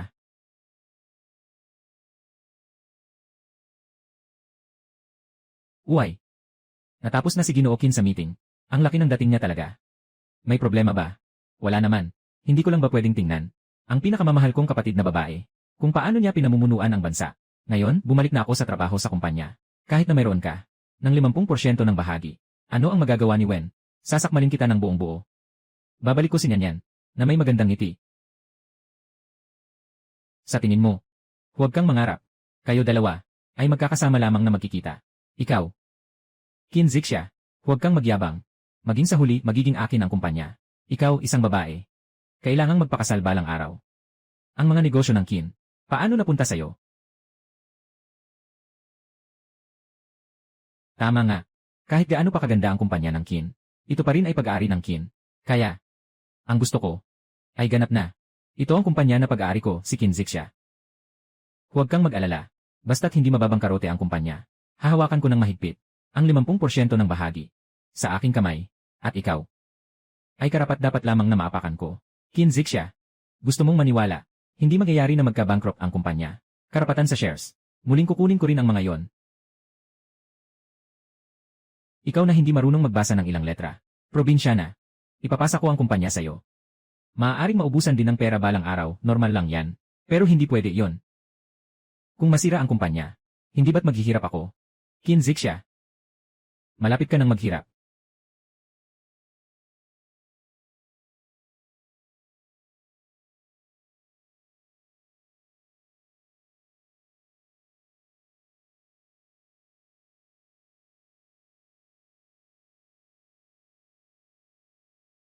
Ginoo o ginang. Nakita ko na. Mukhang may ginagawa ang kapatid mong lalaki. Na pagpepeke ng ilang ulat sa datos. Ngunit, napakakakaiba. Ipinapakita sa ulat na hindi maganda ang kalagayan ng kumpanya. Pero malinaw namang maayos ang kumpanya, di ba? Mukhang may ginagawa ang kapatid mong lalaki. Gusto niyang gamitin ang peking pagbagsak ng kumpanya para mapilitan kang ibigay ang iyong bahagi. Dahil nagsimula na siya. Ngayon, ako na ang bahala. Huwag mong pakialaman. Hayaan lang siyang mag-fake. Kapag kailangan, tulungan mo siya ulit. Ay. Lanan. Oh, sige.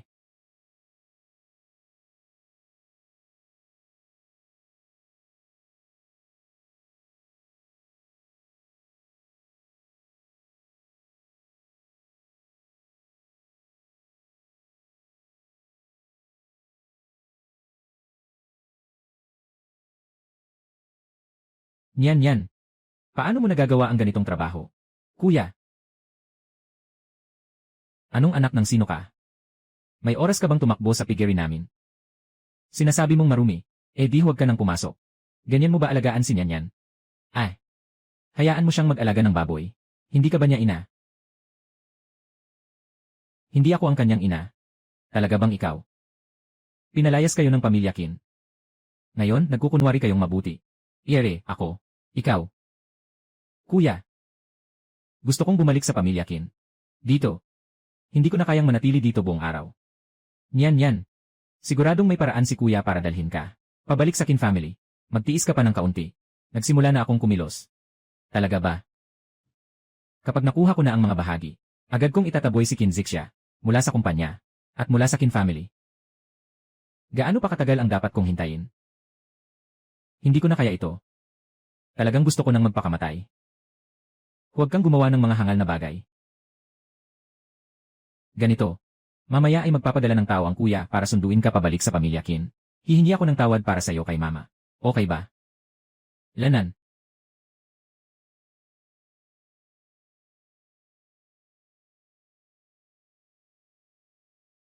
Siguradong ikaw ang nag-imbento ng mga kasinungalingan na ikaw ang pinakamagaling sa probinsya, na sinasabi mismo ng guro ninyo. Nagtawag ka na ba ng tawag para magbabala? Qin Zixia, ay on ang hands-free. Guro Wang, Zixia, binabati kita. Ang opisyal na abiso mula sa Provincial Examination Institute ay dumating na. Ikaw ang pinakamagaling sa siyensya sa aming probinsya. Nakuha mo ang kabuang 748 na puntos. Napakagaling mo talaga. Talagang ipinagmamalaki ka ng guro sa mga nakaraang araw. Tinatayang magkakaroon ng mga guro mula sa mga tanggapan ng pagpasok ng kolehiyo. Makipag-ugnayan ka sa mga media ng probinsya at lungsod. Maaaring pumunta rin sila para mag-interview. Dapat handa ka na sa isipan. Ang galing. Talagang karangalan ka ng aming paaralan. CJ, salamat, Guro Wang. Naiintindihan ko na. Gumaganap. Magpatuloy sa pagganap. Sabi ko, Qin Zixia. Para sa kaunting bahagi na yon, talagang anong mga bagay kaya mong gawin ha? Pati ang pagkuha ng tao ng inarte bilang guro at tumawag sa'yo. Kaya mong magawa yon. At may 748 puntos ka pa. At top score ka pa. Bakit hindi mo sinabi na perfect score ka? Nakakatawa talaga. Zixia, totoo ba yun? Hindi pwedeng gawing biro yan. Siguradong peke yan. Pagsisinungaling at panlilin lang. At may interview pa ang reporter. Nakikita ko na kung paano ka magtatapos. Noong una, si Mama ay nag-apply kay Nen ng pinakamagaling na tutor sa isang tutoring. Napanatili niya ang kanyang marka sa isang linya lang. Ngunit biglang nagkaroon siya ng aksidente. Kung hindi, sana makapasa siya sa top university para maipagmalaki ang pamilya Qin namin. Hindi yung iba na. Araw-araw dito nagkukunwari. Sapat na. Sa harap ko. Huwag pag-usapan ng illegitimate na anak na yon. Sapat na. Sa harap ko. Huwag pag-usapan ng illegitimate na anak na yon. Tungkol kay Qin na umasa sa pandaraya. Para sa kanyang mga marka. Kung sakaling pumasa ka sa eksamen, lalabas ang tunay mong pagkatao. Kahit makapasa ka lang sa kolehiyo. Para nang may sumabog na usok mula sa libingan. Gusto ko lang sabihin, Mama, alam mo ba kung anong buhay niyan ngayon sa probinsya? Na pinagdadaanan niya. Noong araw na yon, lihim akong nakipagkita sa kanya. Sobrang itim at payat niya. Araw-araw ay niyayakap kami. Ang larawan ng pamilya ay basang-basa sa luha. Sabi niya, hindi siya kailanman humingi ng sobra. Ni isang sentimo mula sa pamilya Kim. Ang tanging hiling niya ay makabalik sa tahanang ito. Tawagin mo lang akong inay.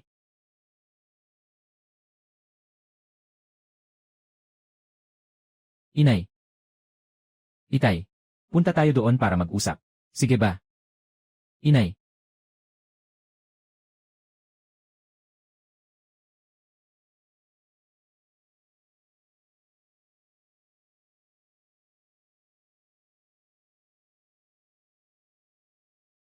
Inay. Nakangatwiran siya, talagang walang kasalanan. Palagi siyang nagsasabi sa akin na tanging ang bahay na ito, ang tunay niyang tahanan. Sinabi rin niya na kahit sino pa ang kanyang tunay na ina, sa kanyang puso, ikaw lamang ang kanyang ina. Patawarin mo siya. Ibalik mo siya. Nasa bukirin siya mag-isa. Talagang sobrang hirap. Anak. Huwag na magsalita. Hindi ito angkop. Huwag nang pag-usapan ang mga ito.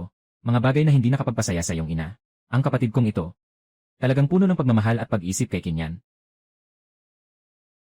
Normal lang. Ang kapatid mo sa kay Kinyan. Talagang labis ang pagmamahal. Ano?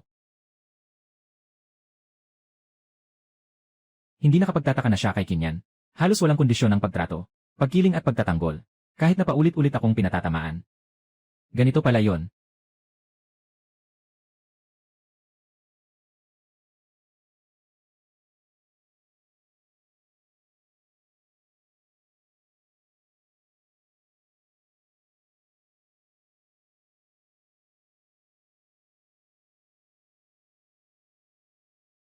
Ito. Sino ang nagpasok sa'yo dito? Nanay. Patuloy na humihingi sa akin ang kapatid na babae, na gusto ka pang makita ng isang beses. Kaya ko lang. Hindi sisihin ang kuya. Ako. Ako ang nagpilit sa kanya. Na humiling na dalhin ako para makita kayo. Inay. Sobrang namimiss ko kayo. Yung babae. Sinasaktan at sinisigawan niya ako. Araw-araw. Hindi ito buhay ng tao. Paano siya makakapantay sa'yo? Ikaw ang tunay kong ina.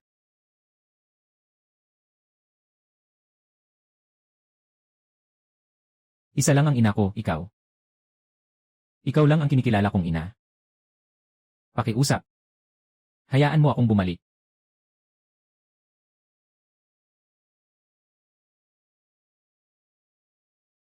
Wow. Nalaman ko na ang pamilya mo. Talagang mahilig sa drama. Ng pagmamahal ng ina at anak. Pero narinig ko na maganda ang relasyon mo sa tunay mong ina. Ay naku. Itong kamay mo. Makinis at malambot. Parang hindi naman. Paano siya magagawa?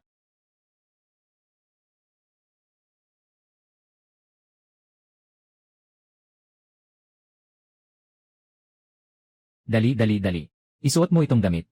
Yung mayaman mong kuya. Malapit nang pumunta para makita ka. Isuot mo ang damit na ito. Pumunta sa bakuran at kumuha ng pagkain para sa baboy. Maaari bang makabalik sa pamilya Kin? Nasa pagkakataong ito na lang. Ay. Huwag kang mag-alala, mama. Sisikapin kong makahanap ng paraan. Hilingin mo sa kuya na dalhin ako pabalik. May dugo ako ng pamilya Kin. Ang yaman ng pamilya Kin. Dapat ay may bahagi ako. Kapag nakuha ko na ang yaman ng pamilya Kin, dadalahin kita roon para mag-enjoy. Bilisan mo, bilisan mo. Alam ko. Ako ay anak ng isang minamahal. Pero ang aking pagkabata, hindi ko kailanman napili. Kung pwede lang sana, mas pipiliin ko pang hindi na ipanganak. At ayaw ko ring masaktan ka o ikalungkot. Inay, kung ang aking buhay ay makakatulong upang mapatawad ka, ngayon ibibigay ko na sayo.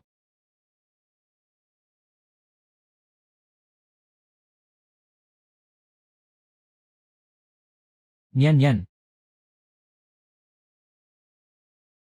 Inay, kung mamatay ako, ilibing mo na lang ako sa libingan ng pamilya Kin. Gusto kong umuwi. Ano nung sinasabi ng batang hangal? Patawad na, mama. Sang-ayon na siya sa iyong pagbabalik. Yan yan. Tara, pumunta tayo sa ospital. Ako na ang magmamaneho. Mukhang kaya niyang saktan ang sarili niya.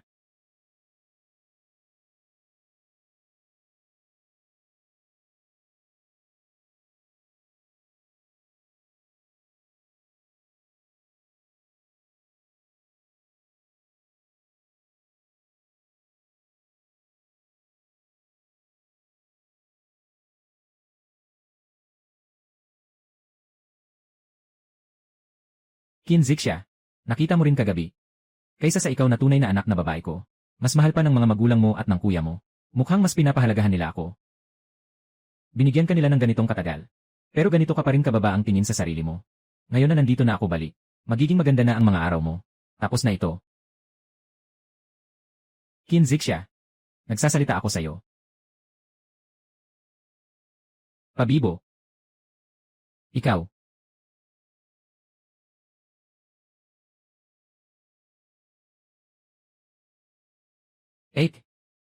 Bakit mo ako sinaktan? Alam kong ayaw mo sa akin. Pero ganito na ako. Gusto ko lang talagang umuwi. Kinzik siya. Ano bang ginagawa mo? Kapatid mo siya.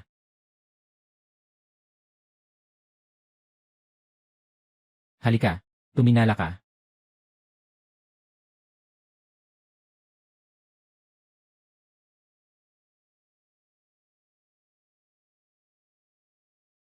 Gusto mo bang saktan kita? Sabihin mo na lang. Bakit kailangan pang magpaligoy-ligoy? Kinzik siya. Ano ang ginagawa mo? Kinzik siya. Paano mo nagawang gawin yan? Ang kapatid mo, kakagising lang niya. Malakas pa rin ang katawan niya. Inay. Kinzik siya. Sobrang nasasaktan ako sa'yo. Alam kong ayaw mo kay Nyanyan. Pero hindi ka pwedeng manakit sa kanya. Ha? Siya ang nagdirehe at nag-arte, na sinampal ang sarili, at inakusahan ako. Nakita kong kawawa siya, kaya tinulungan ko siya. Hindi ba? Kayo ay naniniwala lang sa kanyang isang panig na kwento. Mama. Wala akong ginawa. Wala akong ginawa. Paano mo ako masisiraan ng ganyan? Talaga. CJ, kung may kaya ka, manumpa ka. Sinasabi mong si Kinyan. Hindi ako nang imbento. Kung hindi, ay saktan mo ang sarili mo ng 100 beses na palo. Walang takot ka ba? Ang pagtama mo sa akin ay totoo. Nangangakong ako. Kung nagsinungaling ako kahit isang salita lang kanina, siniraan ng kapatid na babae, hayaan mo akong agad. Pagsampal ng 100 beses. Natukoy ang kasinungalingan. Naka-activate ang kakayahan. Ako. Ang kamay ko. Anong nangyari? Huwag. Nyan. Anong ginagawa mo?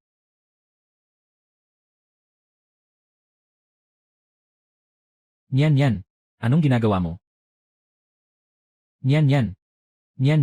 Tigil na. Nyan. Huminto ka na agad. Ay naku. Anak na babae. Bakit bigla kang nananampal sa sarili? Iginigit mo bang sinungaling ako?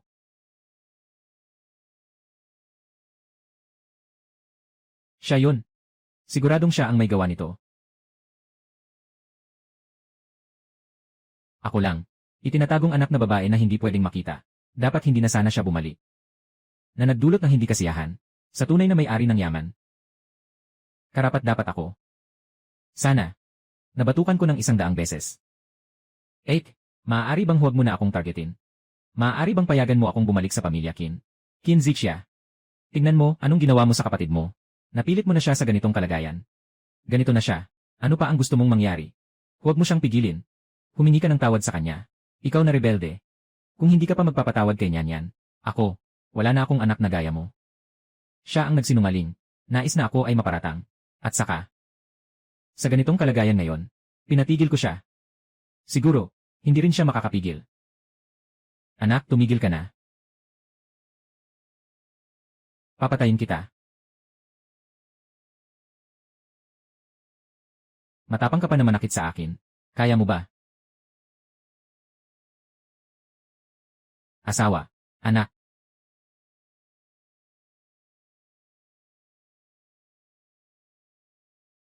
Ikaw. Ikaw, batang ligaw. Talagang walang modo.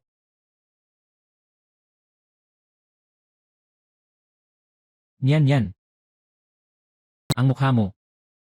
Sino ang bumugbog sa'yo? Sino ang nagpasakit sa'yo ng ganito? Kuya.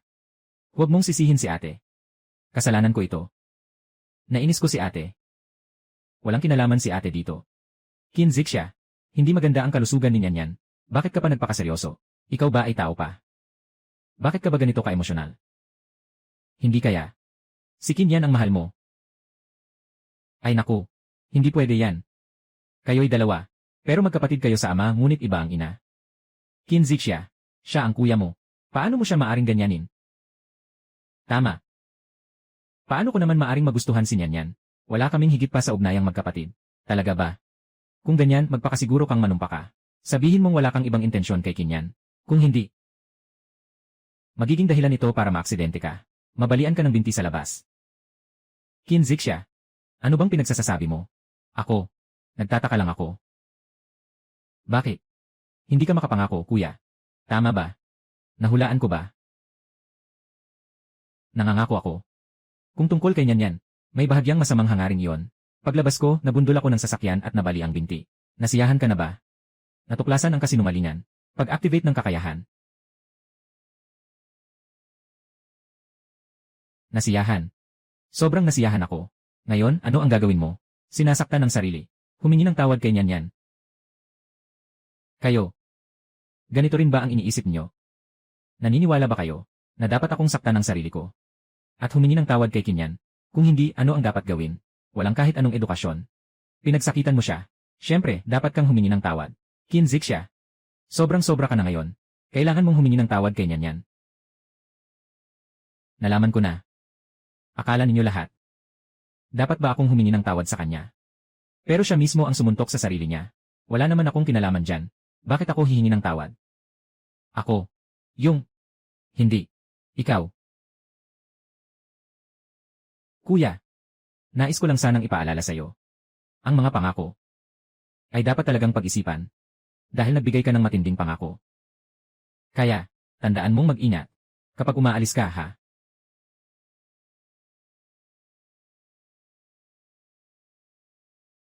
Masyadong nakakatakot. Sino ang pinapahintulutan mong matakot? Ikaw.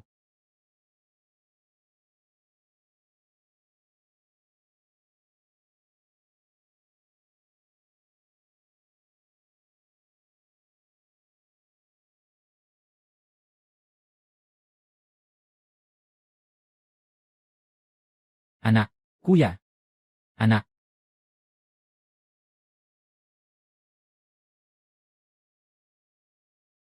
Halika. Anak.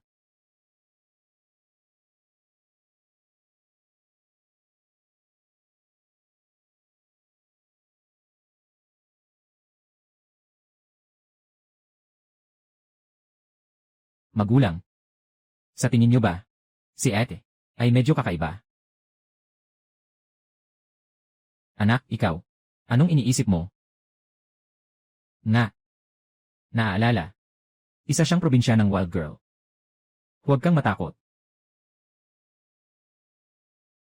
Mga magulang. Sa tingin niyo ba? Yung ate, parang kakaiba. Anak, ano nang iniisip mo? Walang kwenta yang ini. Yan. Siya ay isang babaeng galing sa probinsya. Huwag kang matakot. Tatay, nanay, talagang pakiramdam ko ay may mali. Ang mga bahagi ng bahay, nang walang dahilan. At yung kamakailang aksidente sa sasakyan. Ang ate ko, baka nadikit siya sa kung anong bagay, na hindi malinis. O kaya naman, may masamang mahika. Kung hindi naman, paano ipapaliwanag ang mga bagay na ito? Tatay. Nanay.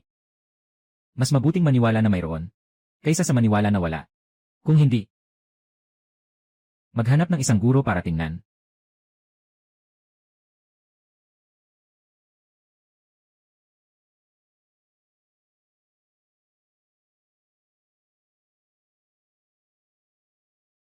Guro. Paano natin sasabihin mamaya? Natatandaan ko na. Huwag kang mag-alala. Naiintindihan ko. Pakiusap.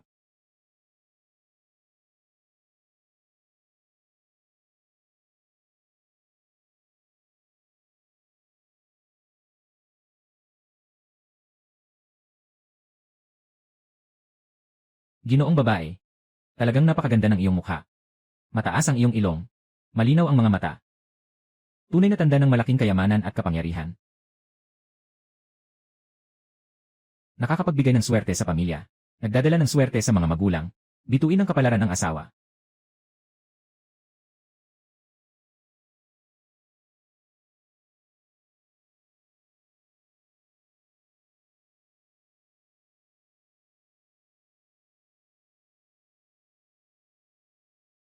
Napakabigat ng masamang espiritu. Guro.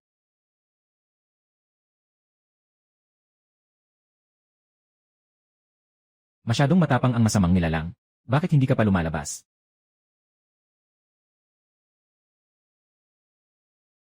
Matapang na masamang espiritu. Bakit hindi ka pa lumalabas? Ang babae na ito ay may itim na tanda sa noo. Pinalibutan siya ng mga masamang bagay.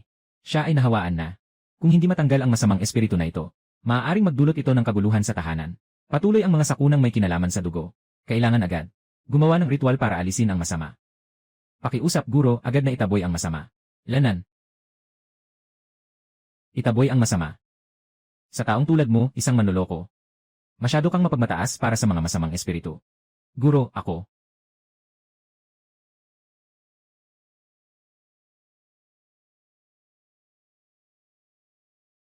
Tulad mo, isang mapanlin lang. Nasalot ng lipunan. Pagkatapos mamatay sa impyerno, ay tiyak na mapupunta sa apoy ng impyerno. Ang maliit na babae ay walang talento. Ngunit may kaunting kaalaman sa pakikipaglaban. Sakto lang para tulungan kang itaboy ito. Ang masamang nasa sa puso.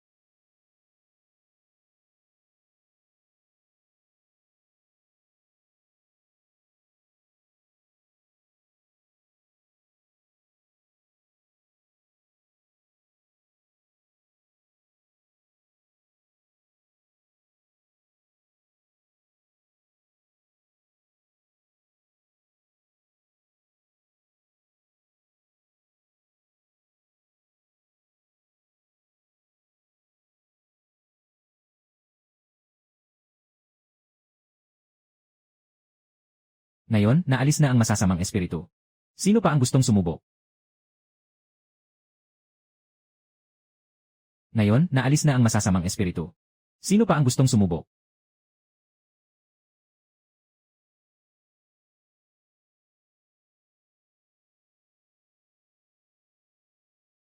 Sabihin mo. Sino ang nag-utos sa'yo? Magkano ang tinanggap mo? Hayaan mong magdumi ka ng bibig mo rito, na pinaparatangan akong sinumpa. Ako ay nanunumpa sa langit. Na ang mga sinasabi ko ay totoo. Kung may kahit isang kasinungalingan, sana ay magalit ang langit sa akin. Nagsimula ang kakayahang matukoy ang kasinungalingan.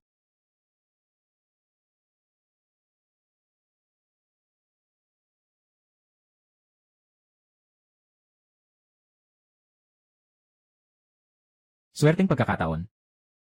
Tiyak na may dala ang guro, na metal. Oh, napakaibang panahon ngayon. Tatanungin kita ulit sa huli. Sino ang nag-utos sa'yo? Wala. Sinasabi ko. Siya. Binigyan niya ako ng 100,000 piso. Para sabihin na si Kinyan ay swerte. Sinasabi na ikaw ay sinumpa. Sa totoo lang, pinapahanap niya ako ng paraan. Para itaboy ka.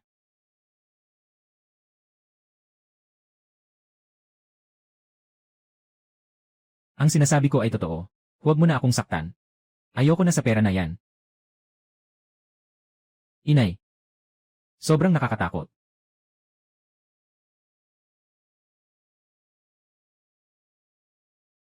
Bakit niyo ako tinitingnan? Kuya, dapat mo bang ipaliwanag ito? Anak, ano ba talaga ang nangyayari dito? Sabihin mo na. Inay. Ay. Kinzik siya. Ikaw ba yun? Nagsabuatan kayong dalawa para saktan ako. Hindi ako naniniwala. May kakayahan. Sumumpa ka. Ate, huwag. Sumusumpa ako. Kung makipag-ugnayan ako sa kanya, sana'y magalit ang langit sa akin.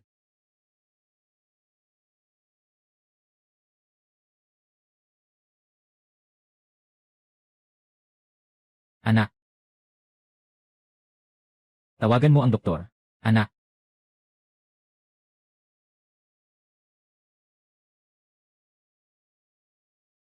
Puno ng kasinungalingan. Karapat-dapat na matamaan ng kidlat.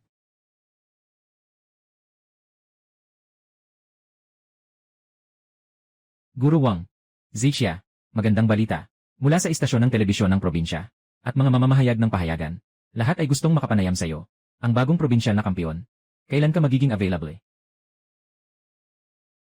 Nasa ospital ako sa sentro ng lungsod. Sa I-806 na silid. Nasa ospital. Hindi pinalad ang kapatid ko na strike siya ng kidlat. Nasa ospital siya para sa paggamot. Walang anumang abala. Guro, hayaan mong dumiretso ang mga mamamahayag dito. Sige.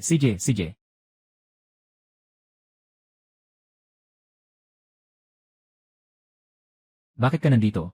Siyempre, nandito ako para sa'yo. Linawin mo. Binayaran mo siguro Wang. Sa harap ng mga magulang. Siniraan ako na may masamang espiritu. Gusto akong paalisin sa pamilya Qin. Tungkol dito. Kapatid, hindi ba dapat kang magbigay ng paliwanag? Tama na. Zixia, tama na, ano ba? Ganito na ang kapatid mo. Bawasan mo ang sinasabi. Para sa pamilyang ito, bakit kailangan pang magtalo ng ganito? Tama ang sinabi ng nanay mo. Nagkamali lang ang kapatid mo sa isang pagkakataon. Hindi ba't siya rin ay naparusahan? Wala ka namang ginagawa. Tungkol sa bagay na ito, ganito na lang. Papalitan ko ang kapatid mo para humingi ng tawad sa iyo. Tapos na ang usapang ito. Humihingi ng tawad. Bakit ako hihingi ng tawad sa kanya? Tama. Gusto kong paalisin ka. Simula nang bumalik ka. Hindi masaya si Nyan. Hindi mo ba nakikita? Qin Zixia, ikaw isang probinsyanong walang alam. Bakit ka makikipag-agawan sa kanya? Hindi ka na dapat bumalik. Sige na. Magbitiw ka na ng ilang salita. Hindi ba't mali ang nasabi ko? Sa buong katawan niya, walang kahit isang katangian na katulad ng anak ng Qin family. Kahit gaano pa kamahal ang suot niya. Isa lang siyang manok sa bundok. Nagpapanggap na phoenix. Suot ng dragon robe, hindi parang prinsipe. Qin Zixia, dapat kang umalis sa bahay na ito. Hindi ka namin tinatanggap dito. Tatay, nanay, kaya, ikaw at ang kuya mo ay isa ang iniisip, na ako ay isang babae mula sa probinsya. Mababaw, hindi karapat-dapat na mapanood, na maging anak ninyo. Hindi. Yung kuya mo ay naiinis lang, naiinis siya. Isipin mo, gaano ka nakatagal bumalik? Sa bahay, agad-agad ay, nailipat ang 50% ng shares ng Qin. Sa pangalan mo. Ang kapatid mo, medyo nagagalit. Normal lang. Basta't handa kang ibigay ang bahagi mo. Noong una, kayo ang nangako. Na ang pamilya Qin ay may kalahati sa akin. Ngayon, ito ba ay pagbabalik sa pangako? 8. Noong panahon na yon, si mama ay, nakabalik ka lang sa bahay. Magpasaya ka ng magagandang salita para sa'yo. Bakit mo pa rin pinaniwalaan? Sa talino at kakayahan. Ang tagapagmana ng Qin, dapat ay ang kuya ang nakaupo. Tama. Yung pagbibigay sa'yo ng bahagi ay dahil sa damdamin. May negosyo ka ba tulad ng kuya mo? Alam mo bang paano mag-manage ng kumpanya? Gagatulad ng baboy.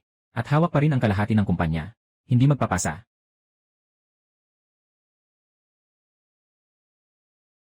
Ikaw si Qin Zixia, di ba? Binabati kita. Kami ay mga reporter mula sa Provincial Lee Station. Kakatanggap ko lang ng opisyal na abiso mula sa pagsusulit ng lalawigan. Nakamit mo ang pinakamataas na markasa. Hindi totoo. Impossible. Tiyak na imposible. Qin Zixia, talagang gagawin mo ang lahat para lamang makuha ang ari-arian. Walang pinapalampas. Kahit ang mag-imbento ng kwento na may aktor na nagpapanggap na mamamahayag, nagagawa mo pa. Sa 748%. At top score pa. Nakakatawa ba? Nangungupa ka sa engkanto. Alam mo ba, siya, ano ba talaga ang nangyayari? Sino ba itong mga mamamahayag na ito? Kami ay mga opisyal na mamamahayag mula sa Provincial News Station. Sa news channel. Si Qin Zixia, estudyante, na may score na 748 puntos. Ganap na kalamangan. Nanalo bilang top score sa science sa college entrance exam. Ito ay totoong opisyal na balita. Dumating kami dito para sa formal na panayam. Qin Zixia. Talagang nakapasa siya bilang top score. Totoo nga pala eh. Ayos. Napakaganda. Talagang anak ako ng Qin Godong. Sabi ko na nga ba, ang lahi ng pamilyang Qin, hindi naman pwedeng bumaba. Bago tayo pumasok kanina, parang may narinig ako sa pintuan. Mabilis na talakayan. Classmate si Qin Zixia. Sila ba ay pamilya mo? Masama ba sila sa'yo? Hindi. Maganda ang atmosfera ng pamilya ng Qin. Palagi itong maganda. Tama ba, Zixia? Salamat sa pag-aalala. Napakabuti ng mga magulang ko sa akin. Suportado nila ako sa pag-aaral. Katulad nitong huling pagsusulit. Hinimok nila ako. May kasunduan kami. Kung makakapasa ako ng maayos. Sila. Ibigay mo na lang ang 10% na hawak ninyo ng Qin Group bilang gantimpala sa akin. 20%, mama at papa. Sira ang ulo ninyo. 1%. Hindi talaga pwedeng ibigay. Totoo po ba ito? Gamitin ang bahagi ng grupo bilang gantimpala sa entrance exam. Ito ay isang napakalaking hakbang na hindi pa naganap noon. Makikita na sobrang pinapahalagahan nyo ang edukasyon ng anak ninyo. Napaka-importante nito sa inyo. Ang galing ng anak ninyo sa pag-aaral. Kaya tayo mga magulang, syempre, kailangan nating tuparin ang pangako.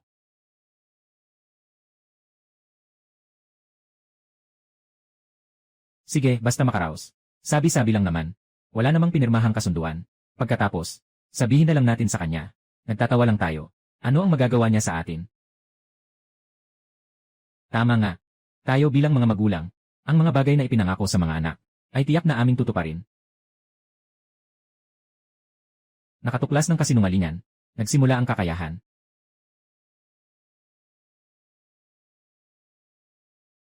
Hello, Tagapangulo. Hindi ko alam kung ano ang nangyari. Katatapos lang, ang inyong at ng inyong asawang, 20% bahagi, katulad ng dati, ay nailipat lahat sa pangalan ng ikalawang dalaga. Ano? Ano?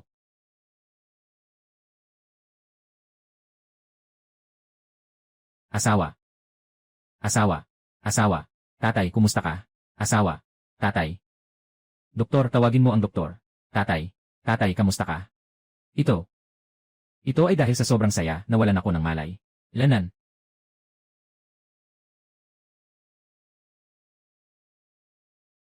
Tatay. Nanay. Kuya. Talaga bang balak niyo? Naipasa kay ate, ang 70% ng bahagi, para pamahalaan ang kin. Huwag kang mag-alala. Yan. Ang bahagi na hawak niya, ay mabilis naming makukuha. Hayaan siyang ilabas ito ng buo.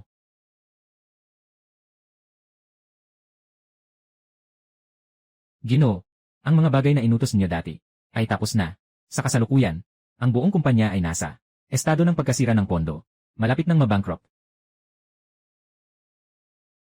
Sundin ang plano na naipahayag ko dati. Pangunahin na teknikal na koponan at mga pangunahing proyekto ay mabilis na isasagawa. Natapos na ba ang proseso ng pagpaparehistro ng bagong kumpanya? Tapos na. Maaari na itong simulan anumang oras.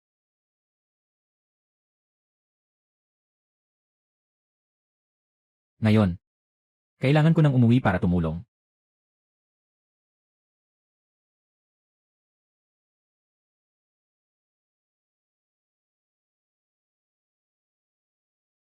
Zixia, nandito ka na sa wakas.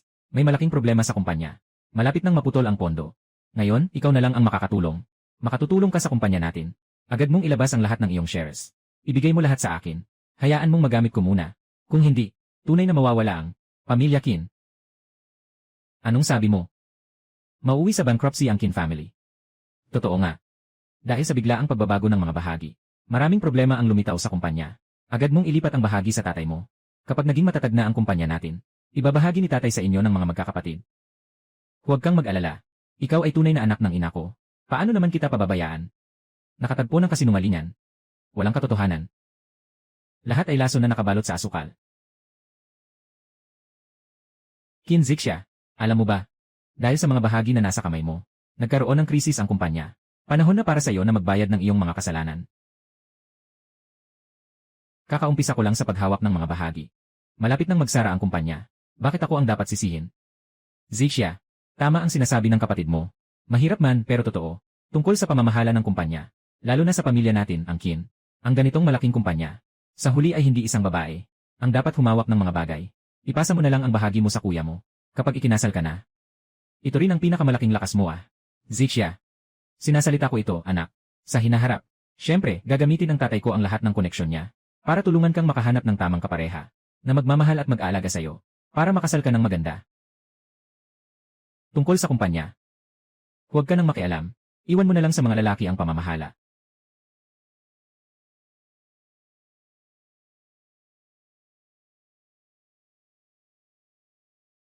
Bakit kailangan ng kuya? Na maayos na pamahalaan ng kumpanya. Sobrang ayaw niya sa akin. Mula nang dumating ako sa bahay na ito, hindi siya kailanman nagpakita ng magandang mukha sa akin. Pati nga. Sinisikap pa niyang, itapon ako palabas ng bahay. Bakit siya ang magiging lakas ko sa hinaharap?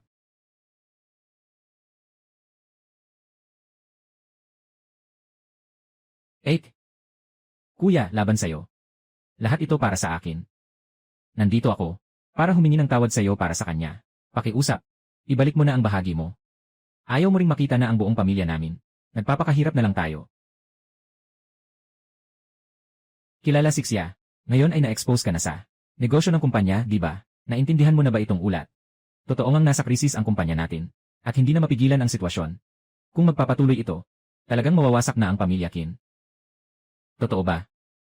Talagang malapit nang mabankrupt ang kumpanya. Ay naku, anak na mabait. Paano naman ako magluloko sa'yo, anak? Nakatuklas ng kasinungalingan. Nagsimula ang kakayahan. Sige na nga. Para sa pamilya Kin. Ibinigay ko na. Mas mabuti pa ang aking sariling anak na babae. Talaga ba? Kaya't buksan mo ang mga mata mo. Tingnan mong mabuti. Kung gaano kaganda ang aking anak na babae. Halika, mabait na anak. Pumirma ka na.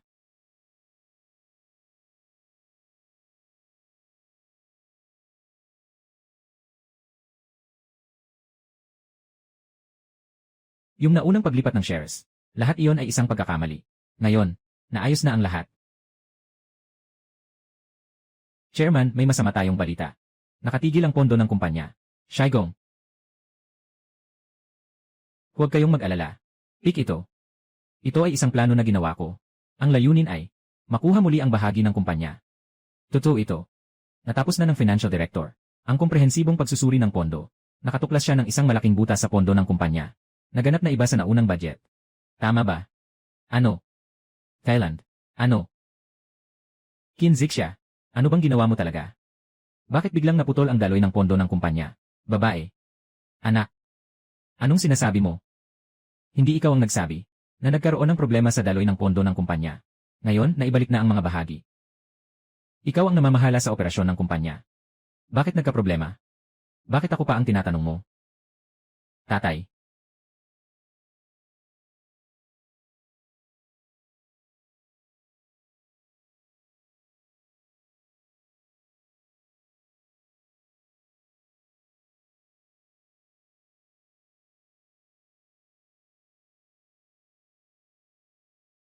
Kinzik siya.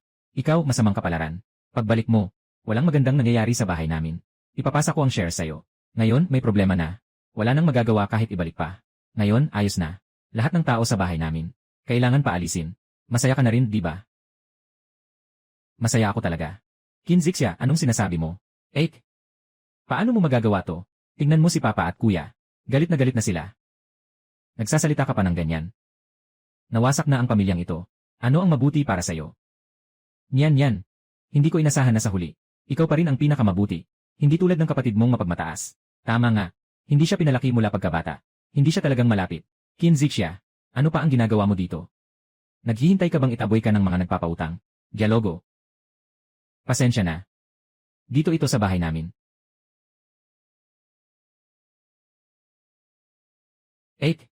Nalugi na ang pamilya natin at nakasara na. Gusto mo bang manatili dito at hindi umalis? Huwag mo siyang pansinin. Hayaan mo siyang manatili dito. Kapag pinalayas na siya mamaya, tingnan mo kung saan siya maglalagay ng mukha niya. Dati, tayo ay isang masayang pamilya. Ngayon, lahat ay dahil sa kanya.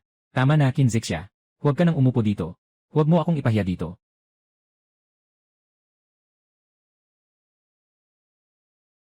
Tumayo ka nga. Ano bang iniisip mo? Tama ang sinabi ng kuya mo. Simula nang dumating ka sa bahay namin, walang magandang nangyari sa bahay. Wala kang hiya. May hiya pa ako. Mamaya itataboy tayo. Mawawala ang dangal ng pamilya Kin. Tatay. Nanay. Huwag mo siyang pansinin. Iwanan mo siya mag-isa. Nagmumukha tayong katawa-tawa dito. Dapat turuan ng leksyon ang mga ganitong tao. Ginoo, lahat ay handa na. Ano? Anong tawag mo sa kanya?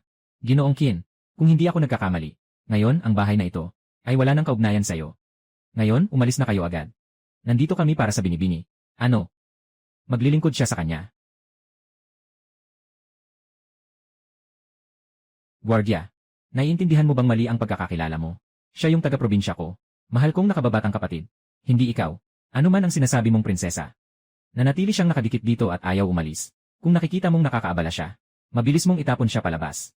Nga, ituring mo siyang isang maliit na cute. Palayasin mo lang siya. Ginoo at Ginang. Opo, madam, anong utos ninyo? Pasensya na po. Nakalimutan ko sabihin sa inyo. Bibiliin ang lahat ng utang ng Kin family. Kabilang na ang bumili ng bahay na ito. Ako nga. Ngayon, ako na ang nag-isang Panginoon dito. At ako rin ang pinakamalaking nagpapautang sa inyo. Ano? Impossible. Talagang imposible. Siya ay isang natural na uri. Saan galing ang lakas na ito? Naitatapon silang lahat. Kasama ang lahat ng kanilang mga bagay. Sabayan mo silang itapon. Ito ay galing sa dalaga. Kumilos ka. Bitawan mo ako. Bitawan mo ako. Kinzik siya. Alam mo ba kung ano ang sinasabi mo ngayon? Paano mo magagawa yon? Ikaw ang pinakamalaking may utang sa amin. Nakuha na namin ang bahagi ng pagmamayari. Anong kakayahan meron ka? Ito, ikaw ang nag-imbita sa mga aktor, di ba? Kailangan mo ba talaga yan? Nga, ano bang iniisip mo? Kinzik siya. Dapat hindi na kita ibinalik noon.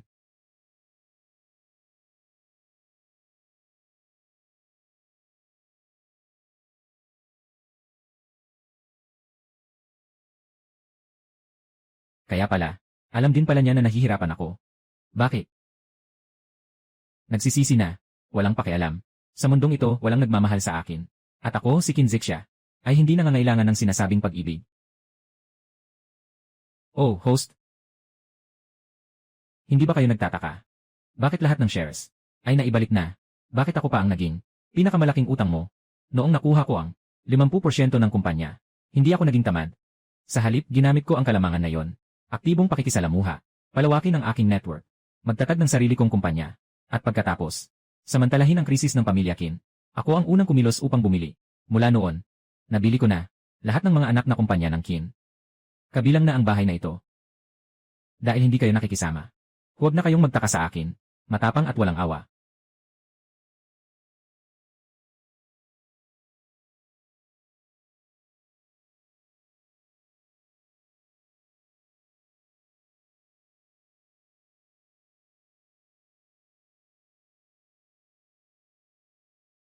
Sabi ko na nga ba? Bakit ang bilis ng pagbagsak natin? Ikaw pala yung inside man. Ikaw ang nagdudulot ng gulo. Kung ngayon, kung maagap ka lang, ibabalik mo lahat sa akin.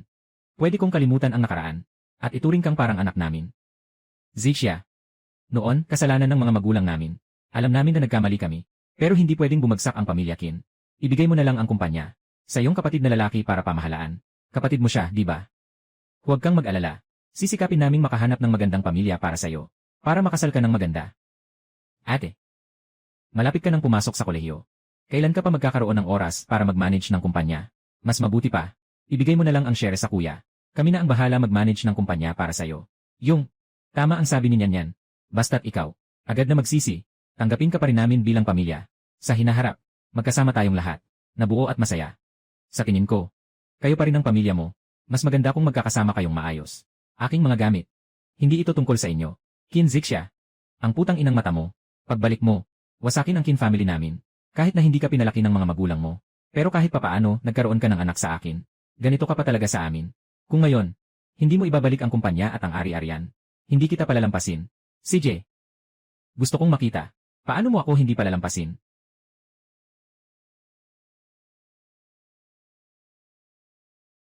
Zixia, hindi ko na kayang itago sa'yo. May sakit na kanser ang tatay mo. At ako. Ngunit wala kaming pera ngayon. Maaari mo ba kaming tulungan? Kung hindi ito magagamot. Ang tanging hangarin namin. Ayaw lang makita. Na mag-away kayo ng kapatid mo. Hayaan mo na lang ang kuya mo na bumalik sa kumpanya. Nga. Sabi ng doktor, hindi na tayo magkakaroon ng mahabang panahon. Kaka-reunion lang ng pamilya natin. Hindi naman pwedeng hiwalay na tayo magpakailanman. Nakita ang kakayahang matukoy ang kasinungalingan. Talaga namang, kung may daan sa langit, hindi mo pipiliin. Kung walang pintuan sa impyerno, gusto mo pa rin pumasok. Bodyguard. Itapon mo. Ikaw. Kilala Sixia. Kinzik siya. Buksan mo. Buksan mo ako. Kinzik siya. Anong ginawa mo? Talagang na-diagnose ang mga magulang. Stage 4 ng cancer sa tiyan. Sabi ng doktor, hindi na sila tatagal ng matagal. Sila naman talaga ay, nasa huling yugto ng cancer, di ba? Ikaw. Tara na. Sumama ka sa akin sa ospital.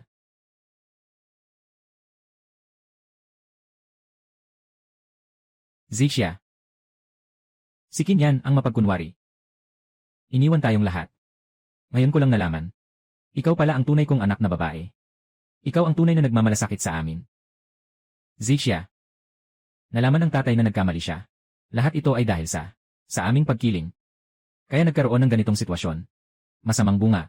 Ito ay mula sa langit. Ito ang ating kaparusahan. Zixia. Bago tayo mamatay. Ang huli nating hangarin ay nais na makapasok ang iyong kapatid na lalaki sa kumpanya. Kayo ng mga kapatid ay nagtutulungan upang buhayin muli ang ating pamilya, Kin. Ay. Ay.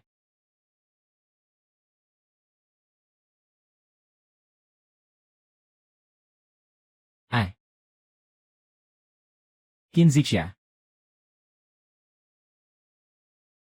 Host, hindi mo ba sila kayang iwan? Tunay na nagmamalasakit sa akin. Sila ang pamilya. Tulad ng kanila, sa kanilang huling sandali, kahit na sila'y nagsisisi na. Ano naman ang mangyayari? Ang iniisip nila ay ang kanilang anak. Hindi naman ako. Kin Zixia, patuloy ka pa bang nagmamatigas? Iyan ang huling hangarin ng mga magulang bago sila pumanaw. Hindi mo ba ito susundin? Sabi nila na dapat tayong magtulungan bilang magkapatid. Magtulungan? Gaano ka man kasuklam sa akin? Hindi mo ba alam sa sarili mo?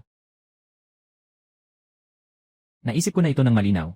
Yung mga nangyari noon, para lang hindi na natin pinag-usapan. Ganoon. Ibigay mo na ang posisyon mo bilang general manager. Sa akin. Tuturuan kita kung paano gumawa ng mga bagay. Ikaw ay galing sa probinsya. Siguradong wala kang ganong kakayahan. Umaasa ka lang sa swerte. Ganun ba? Siyempre. Ang isang kumpanya na lumalaki at lumalakas. Hindi umaasa sa swerte, kundi kakayahan. Sino ang nagsabi sa'yo na kailangan kong igalang ang kanilang huling hangarin? Hindi nila ako kailanman itinuturing na tunay na anak. Bakit ko dapat igalang ang kanilang huling hangarin? Kin Zixia, hindi ka ba natatakot na hindi makapagpahinga ang mga magulang mo? Kin Zixia, hindi ka ba natatakot na hindi makapagpahinga ang mga magulang mo? Hindi makapagpahinga ang mga magulang nila. May kinalaman ba ako dyan? Kahit paano. Mabuti pa nga, buhay pa rin ako.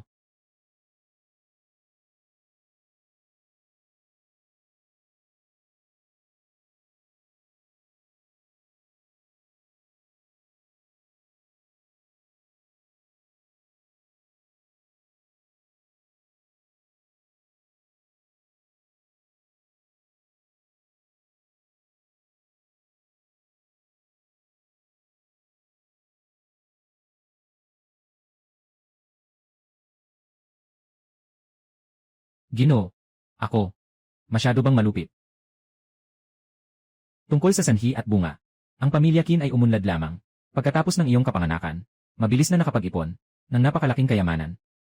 Pahalagahan mo ang iyong sarili, kaya't ang tahanan ay mapayapa, at ang biyaya ay magtatagal. Kung hindi mo ito pinahalagahan, ang iyong karma ay babalik sa iyo. At hindi ka magkakaroon ng magandang wakas. Parang sinasabi mo na ako ay isang anak ng kapalaran. Nakaraang buhay, sila ay nailigtas mo. At nagkaroon ng pagkakataon na muling maging tao. Ngayon sila ay muling papasok sa daan ng mga hayop upang muling mag-aral. Ang mga ganitong sanhi at bunga ay bunga ng kanilang sariling mga gawa. Ano ang pakialam mo? Mabuting Ginoo.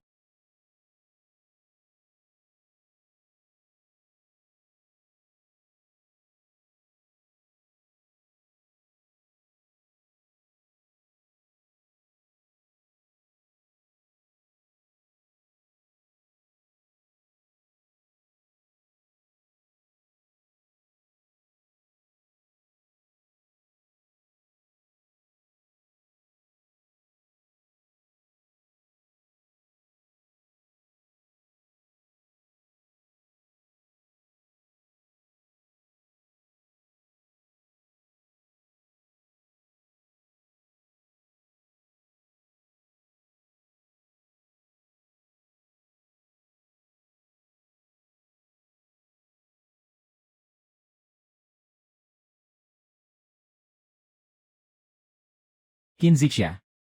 Kinuha mo ang lahat sa akin. Gusto kong mamatay ka. Kinuha mo ang lahat sa akin. Gusto kong mamatay ka. Kuhanin mo. Bakit naman? Dapat ay akin ang lahat ng ito. Bakit mo ito kinukuha? Ito ay talagang para sa akin. Kinuha ko lang. Ang dapat ay akin. Tungkol sa iyo, walang silbi. Sa susunod na buhay, dito na lang sa loob ng kulungan. Dalhin siya sa tanggapan ng batas.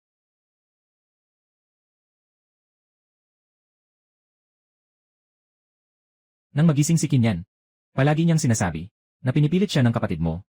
Ayaw niyang pumatay. Tapos nag-away na silang dalawa. Sa korte, hindi sila nagkasundo. Gaano katagal sila nahatulan? Nahulugan ang 2 tao. 10 taon na pagkakakulong. Ginoo't ginang, nandito na ang mga mamamahayag. Tara na.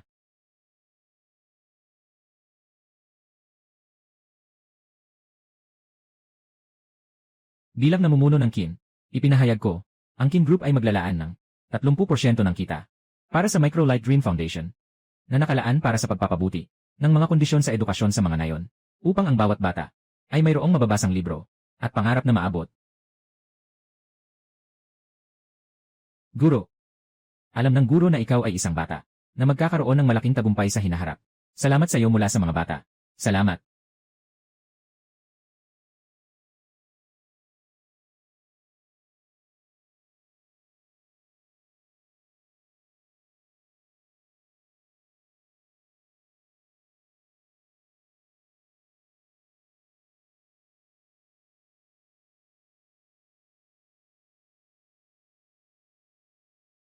Matanda. 10 henerasyon ng mabuting tao. Reinkarnasyon sa loob ng 100 taon. Hindi nagbabago ang kalikasan. Sa panahong ito, patuloy pa rin ang mabubuting gawa. Huwag po kayong magyabang. Ako lang po, ay nagsagawa ng mga bagay na kaya ko. Sa panahong ito, nasa mundo tayo. Anong pakiramdam? Ayos lang. Nawala na ang alitan. Nakatagpo na ng kapayapaan. Sa mundong ito, hindi na ako nag-aalala. Ginoo. Gusto ko nang umuwi. Hintayin mong matapos ang iyong buhay. Ako na ang bahala sa pagkuha sa'yo.